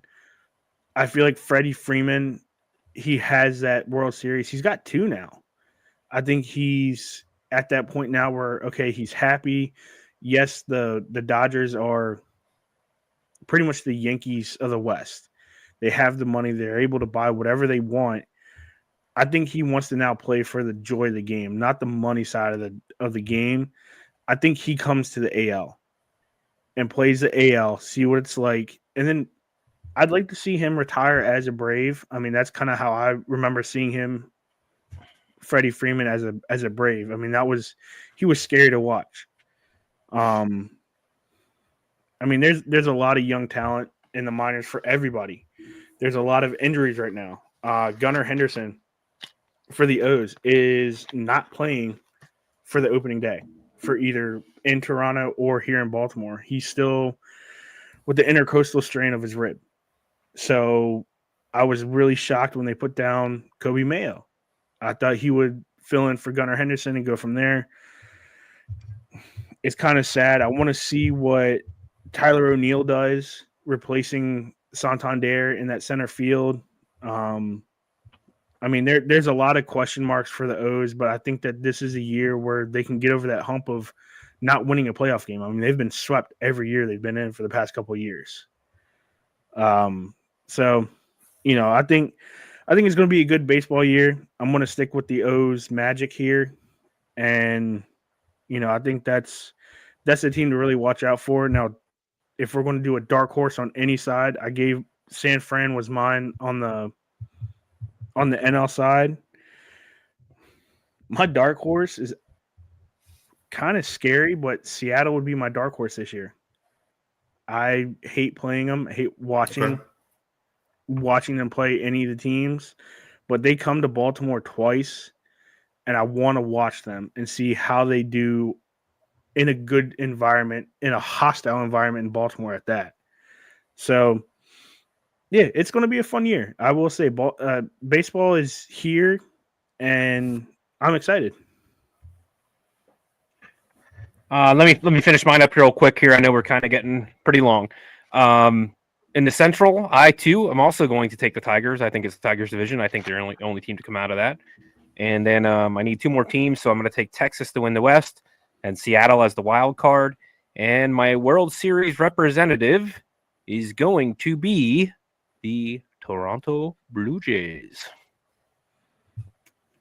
And I think Toronto, San Fran is what I picked.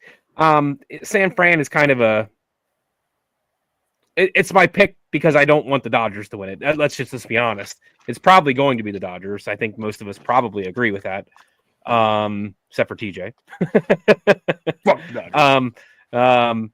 But I think I don't know what it is about Toronto. I like their lineup. I just kind of like everything about them right now. And I think Toronto's going to make a run. And I think they are going to be the champions, to be honest. So, is there a Terrafon World Series rings? Probably. Oh, I don't know. That's a good question. Well, I do know this. I know they won't visit the White House. Yeah. I do know this though. Like if you've watched any of the Grapefruit League and spring training, Toronto is number 1 in Grapefruit League right now. They are scary. All right. Aaron, back to you. Yeah. Well, Ben, did you give your predictions for the rest of the? I thought Yeah, you just gave yours. I thought you just gave yours for the AL East. Sorry. Okay. No, So the only thing left you have to pick is your winner. Because you had the Phillies and who did you take? Yeah, Phillies and Baltimore. Orioles. Yeah. I'm gonna say I'll say the Orioles. All right. I'll say just because I don't like Philly. I didn't feel good picking. They got enough wins this year, right? Exactly. That damn city has enough. That'll be a good fight. And I'm not sure if Philadelphia, the city itself, could handle another championship. Ooh, yeah, I know. Oof. How many more light poles are they gonna tear down or whatever? TJ, talk about the Beltway. Philly and Baltimore aren't that far apart either. That's not a bad little 2.5 hours. It's a nice little commute too. I will make those trips, and I will say, if that happens, we're all going. Is it that long? Is it 2.5? I didn't think it was that long. Okay. 2.5 hours. Okay, well, why don't we wrap it up with 4 minutes on high? Unless did you guys want to talk about that graphic? I wasn't sure if we had enough time here to the one that. Okay, we'll throw it up here. All right, real quick. I put it up before. I think as TJ was talking. Let's see if okay. Can you guys see it? Yes. Okay. All right. I wasn't sure if I was doing it right. Okay. So yeah, which Troy, you shared this earlier in our group or earlier in the week.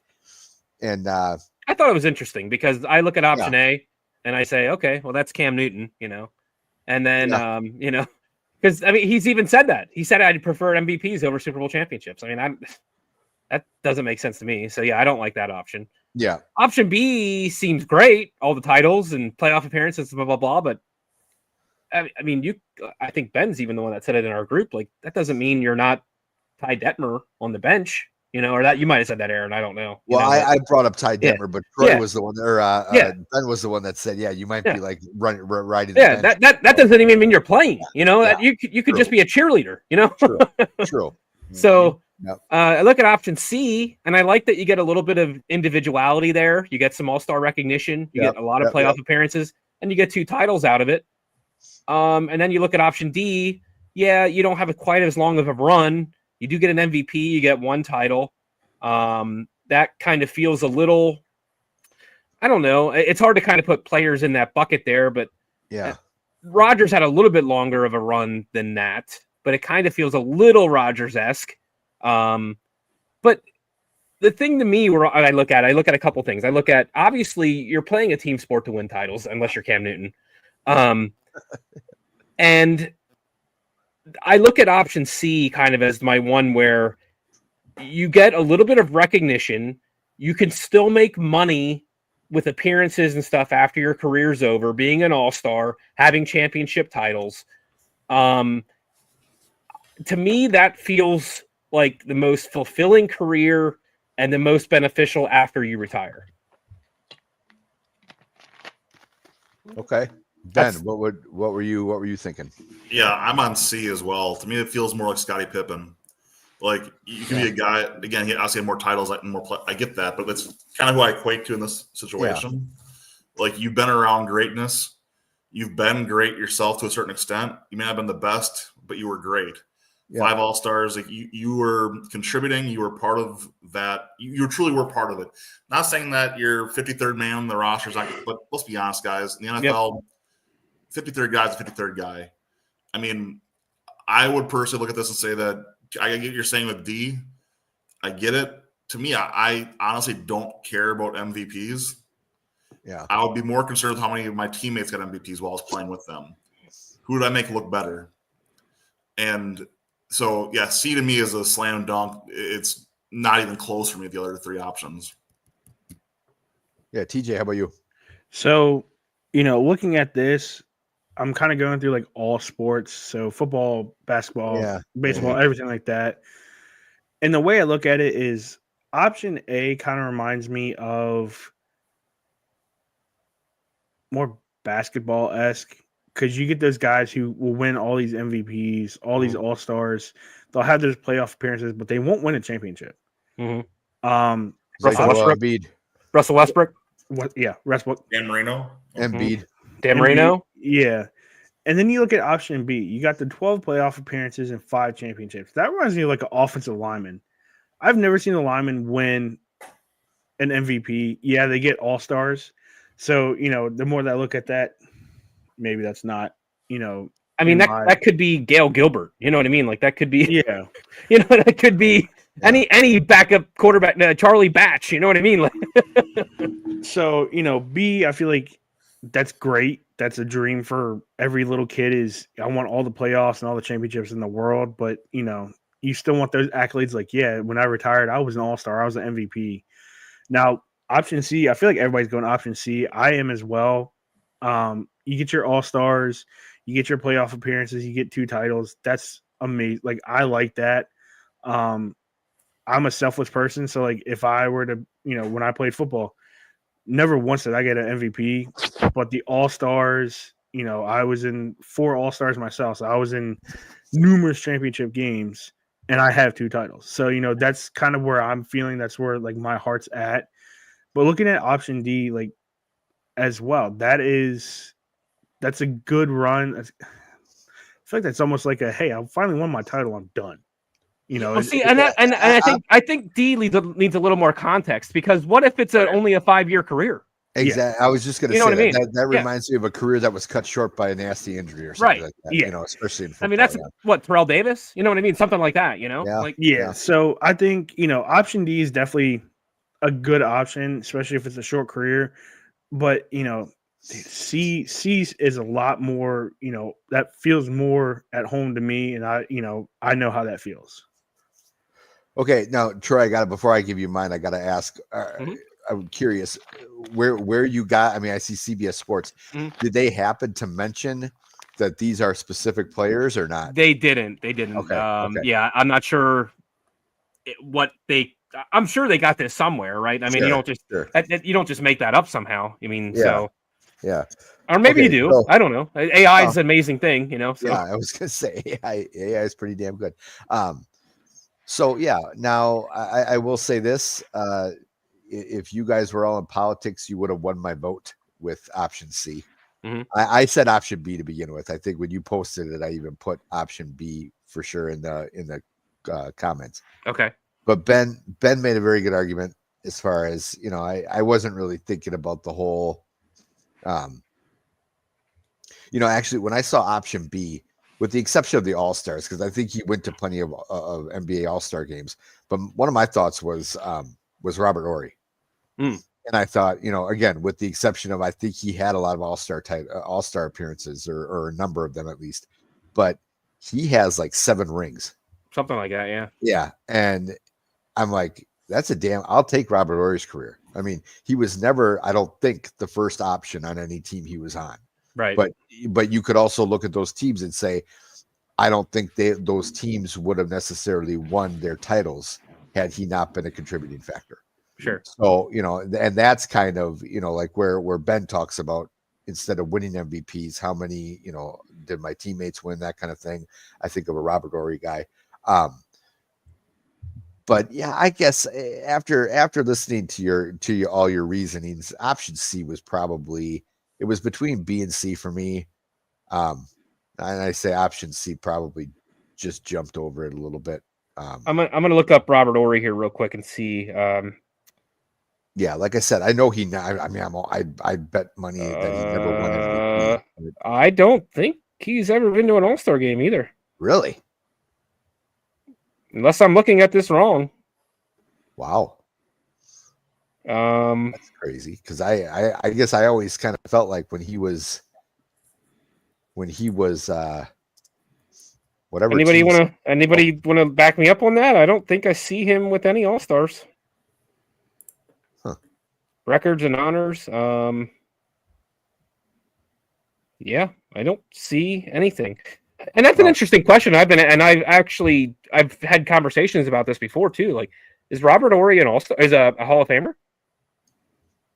See, I don't think he is. I mean, then again, the NBA puts a lot of guys in the Hall of Fame. I mean, it's kind of like you look at their salaries and you go, is that guy worth $12 million a year when he averages 10 points and 7 rebounds? You know, NBA is just an odd duck. I mean, I think Robert Horry is a fair comparison to option B there. I really do think that. Robert Horry never was an All-Star. Yeah.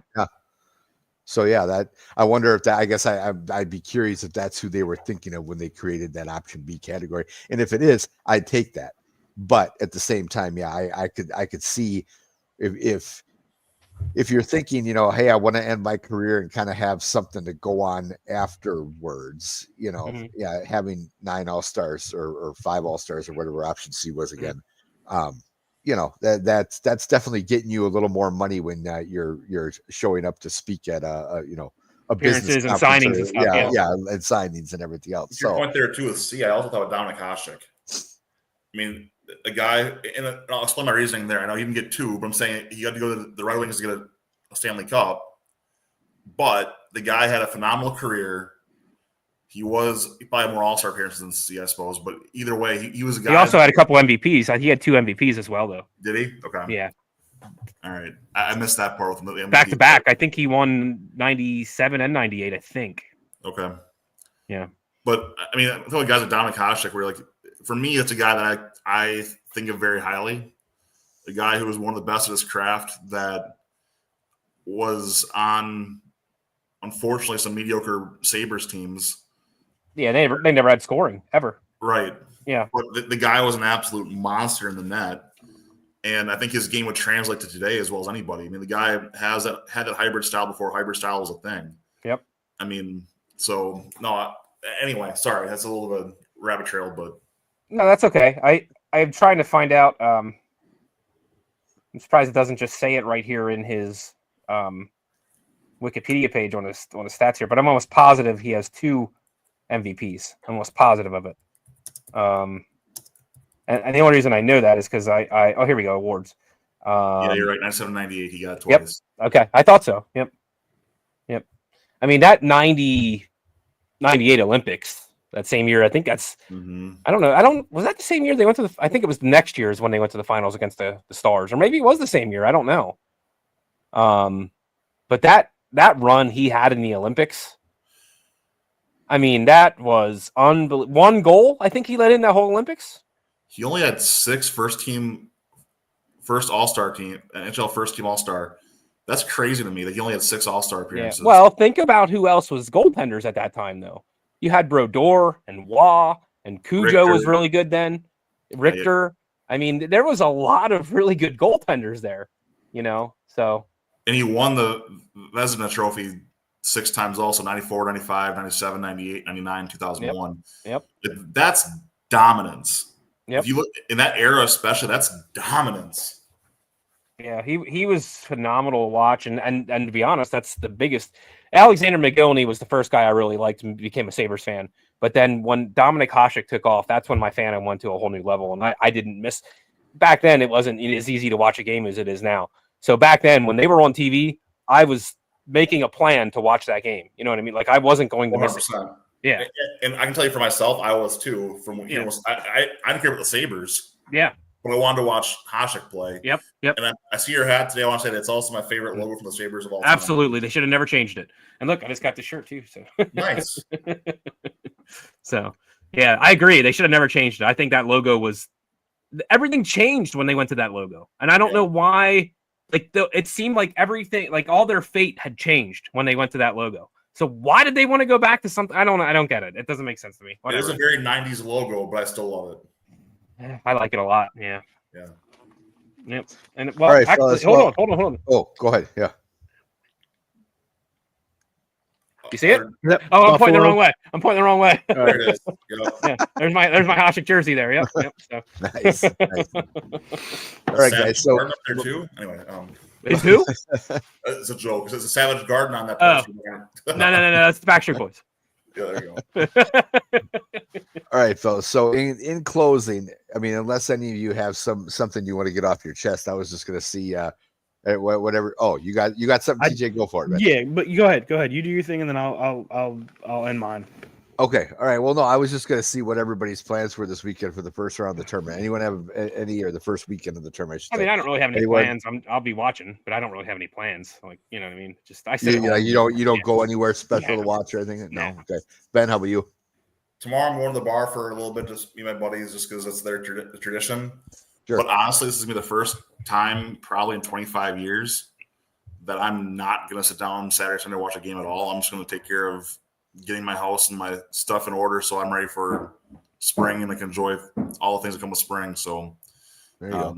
I'll probably have it on the radio, I'm sure, but I'm not watching much of the games, even though I think they're some great games to watch. Well, now your kids have spring break next week, right? Yeah. Yep. Troy, how about you? Your kids? Spring break? No, wait a minute. No, I don't think we have a spring break. I don't think we have a break coming up until Easter time. So, yeah. Oh, really? Yeah. Wait. Yeah. Wait. TJ, how old are yours even in school yet? My daughter is. Does she have? When is her spring break? Hers is the week before Easter. Yeah. Okay, gotcha. All right. So yeah, we have ours. Ours is next week too. So, but yeah, I was kind of hoping to take off, like either tomorrow or Friday. It's really weird. Like I've always wanted to do that, and I just never have. And I really should. And here's the thing. And like I don't know if you guys talked about this at all or not, but I think we've lost a little bit of the magic of watching the games because they're on so many different channels now. Or before it was only like 2 channels, and it kept cutting back and forth to whatever was most exciting going on. And they timed them out so that they would kind of all end like 5 minutes away from each other type of thing. And you were seeing the endings of every game. I thought that was cool. And now it's like you can watch whatever game, and I guess that's cool too, but it just doesn't feel as magical to me. I don't know. Yeah. Nothing's more magical than being in a dorm room with a tube television, watching CBS, and just like not moving for 12 hours, pizza boxes and empty cans all around you as you're just watching games all day. You roll out of your dorm room when the games are finally done at 11 o'clock to go get some Taco Bell, and you just are an absolute sloth and disgusting pig, but you could never been happier in your life. A tradition unlike any other. Right. TJ, how about you? Were you going to do anything for the games or not? So let's see. Saturday, my daughter has a cheer competition at 7:30 in the morning. Oh, fun. So Nice. I am going to be asleep all weekend. No, you won't. Even at the competition. Oh yeah, I'm gonna find like the one seat in the corner, have my like sweatshirt and sunglasses on, just knocked. No, what you got to do is you got to get those sunglasses. Yeah. You gotta get the glasses that Homer Simpson wore when he was on jury duty. Yeah, and they had like the big eyeballs, so it looked like he was wide awake. And then, like, Your Honor, this guy is sleeping next to me. TJ, noise canceling headphones, brother, and make sure they're thick, because that is a headache in that thing. Oh, this is the last one of the year, and I will say I'm very proud of her. The past 2 they've placed first place. Nice. So we're going to try to go for a 3-peat on Saturday. This one is actually an all local cheer competition, so all the Maryland youth programs are going to be there. Last competition she had, they won they do it by points. I'd never understood the points, but they won it by 82 points, which was amazing for them to win it by that much. So they bribed the Russian judges. Is that what happened? I mean, we French judges. Yeah, the couple judges that we've had were very picky with them. This week is actually kind of funny. It's a bunch of college kids. So I'm just going to give them a 30-pack of beer and say, hey, there you go. This team is the best team. Yep. Buy him some pizza and give him a 30-pack. Yeah. There you go. All right. So you had something you got to get off your chest, buddy? I do. And I'm not trying to make it a somber ending to this. But at the bottom of my thing, you guys can see that I wrote down rest in peace. So Lieutenant Tim Manley, he was a massive influence in my life in sports. He was a firefighter here in Maryland and Anne Arundel County, and he passed away unexpectedly on Friday last week. He was huge in the sports world. He went to every Caps game, every Redskins game. I mean, he was a diehard fan, and he actually got my mom and I tickets a few years ago to see the Redskins play, and it was, some of the best seats I've ever had. He was a massive influence in my life when I was younger, because growing up, my mom was an ER nurse. I got to hang out with the firefighters and the EMTs, everybody. It was amazing. And my mom texted me when he passed away, and it was like a massive hole in my heart. He was one of the uncles that everybody has, that one person who was like, wasn't truly family, but was also family. Mm-hmm. So what I want to do, I'll post it in the group as well. There's a GoFundMe to help with his service. He was, like I said, massive, massive help. He started what they call the Emerald Society here in Maryland. And what it is for fallen firefighters. All the money raised goes to their families to help them pay for the services, to help them pay for any bills that need to be, taken care of, because it's hard times for them. Sure. So, my deepest condolences is to Tim's family, his wife and 3 kids. They have been nothing but amazing, in this time of loss. They have reached out to everybody to just, make sure we're all okay. They reached out to the Emerald Society people, make sure that they're okay as well. So what I'm going to do is I'm going to post in the Dads with Bacon group. You guys don't have to, but I would like to help them get to their goal. I think the goal was like 25,000. I think they're almost there. I think they only need like $3,000 more dollars, and I'd really like to help them out. So if anybody can donate to it, that'd be amazing. Just put, from Dads with Bacon. That way we can show some support. But it's going to be very somber. I have the funeral on Saturday as well that I have to go to. So that's massive. It's going to suck. I'm going to be a little baby. I'm not going to lie. Probably cry for a good 2 weeks after this one. But yeah, he was gone way too soon. He was, I say only, but he was only 52 years old. Wow. So yeah, too young. Way too young. Very. You said he died unexpected. Do you know? Was he still a firefighter, or was he retired? So he just retired last year, which was awesome. We were at his retirement ceremony. Beautiful ceremony. And the dude, he had a smile that would brighten up any room. Sure. And I was actually talking to him about a week and a half ago, because he's doing signings, and one of the signings that he's going to had Paul Skeens, and he was going to get me tickets to go to it. Messaged him, I was like, yeah, dude, I'll pay whatever to go. And he said, yeah, I got you. And then this happened, and at this time I was like, I don't even want to go, because I don't think I could.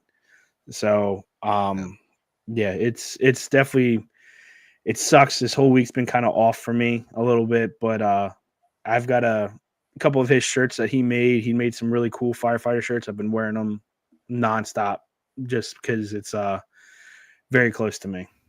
Yeah. Well, yeah. Condolences go out to his family, and yeah, for sure, put that in. And to you, TJ. Yeah. And to you, yeah, yeah, put that in the group, and we'll see if we can help them out. Get that goal. Yep. Yeah. So, cool. All right, everybody. Ben, you got anything to get off your chest? Troy, nothing? Anything?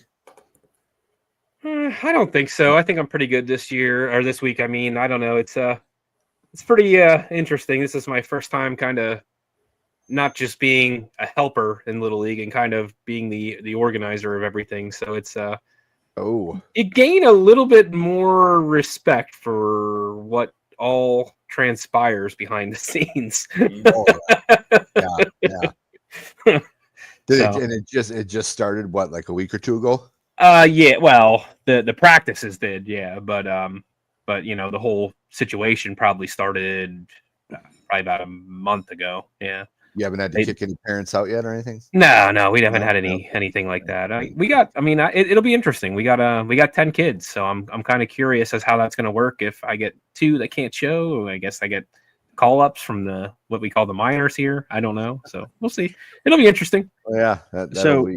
Yeah. I have the GoFundMe right here. The goal is $25,000. We're at $20,354. Okay. We're at 81%. So anything can help, and I will definitely post this in the Dads with Bacon group chat. Yeah, awesome. Do that. Yep. Okay. All right. Well, Ben? yeah, I got anything, Ben. I'm lighthearted this week, guys. I've been spitting fire for the last few 4 minutes on high. I have a little more fun thing to mention this week, and that's I am enjoying comic books again lately. Oh. About a year ago, my son started kind of getting into that, and I've been nice. So we start with Free Comic Book Day, which, by the way, is May 3rd this year. So go to your local comic book store and check it out. And right now, DC's kind of launching a new universe for them a little bit with their characters, which is kind of reimagined a little bit. The Absolute series, so it's like Absolute Batman's what I'm reading through right now is amazing. Just got the first issue of Absolute Flash just dropped today.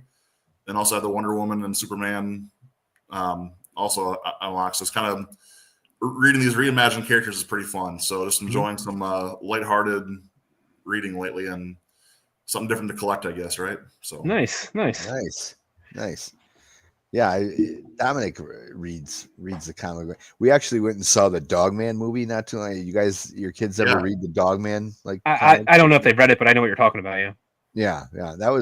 It was. I mean, I loved the books. The books were actually. I mean, that was something that got him into reading to begin with. You know, we'd sit there and I would read it to him while we were laying in bed, and that's always fun. So I may have to go and check out the local comic book store. I know he would love to go to it. So. I may have to do that sometime soon. They have one right by Lambeau Field there, in fact. Yeah, by my house down here. So it's right. Powers Comics. Yeah. Yep. So cool. All right. Well, yeah, I don't have anything this week. I can't think of anything. I was trying to think of something earlier to get pissed off about, and I'm like, I got nothing. You know, I'm trying to keep it light. So. You're getting mellow, Papa. Yeah, that's right. That's right. You know, I mean, I could go off. You know, I will say this. Just found out. And this is why I hate social media. My daughter decided to go on Snapchat, and my wife and I are like, okay, fine. You know, you could go on Snapchat, just kind of, you know, watch yourself. Well, she just got some really nasty message from some girl at school that didn't like boy, son of a bitch. This is why I didn't want her to go on the first. Yep. I mean, it's not her fault. It's not her fault. But it's like, this is why I hate social media. I mean, honest to God, I said to my wife, I'm like, if it weren't for Dads with Bacon and other stuff that I'm working on, I'm not sure if I'd even be on social media. I mean, I'd probably be on Messenger just to like message you guys and stay in touch with everyone. But like, I probably wouldn't even log into Facebook. Yeah. You know, and that with politics and everything now too, it's such a pain in the ass. I really think social media just needs to go away. But, you know, and I realize the irony of saying that, as you know, as we're streaming on Facebook. As we're streaming on Facebook. Yes, I do understand it. So, anyway, all right. Well, yeah, everyone, we're gonna leave it there. Everyone have a great week. Enjoy some hopefully great college basketball. I will say we had some great tournaments. I thought there were some great conference tournaments. So hopefully that keeps up. And, Wisconsin, go Badgers, go Michigan, go. Wait, TJ, who's your team again? Texas. Oh, that's right. Well, yeah. Okay. Gotcha. All right.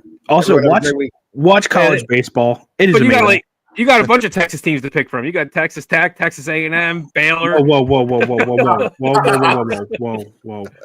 Troy. Hey, they all start with Texas.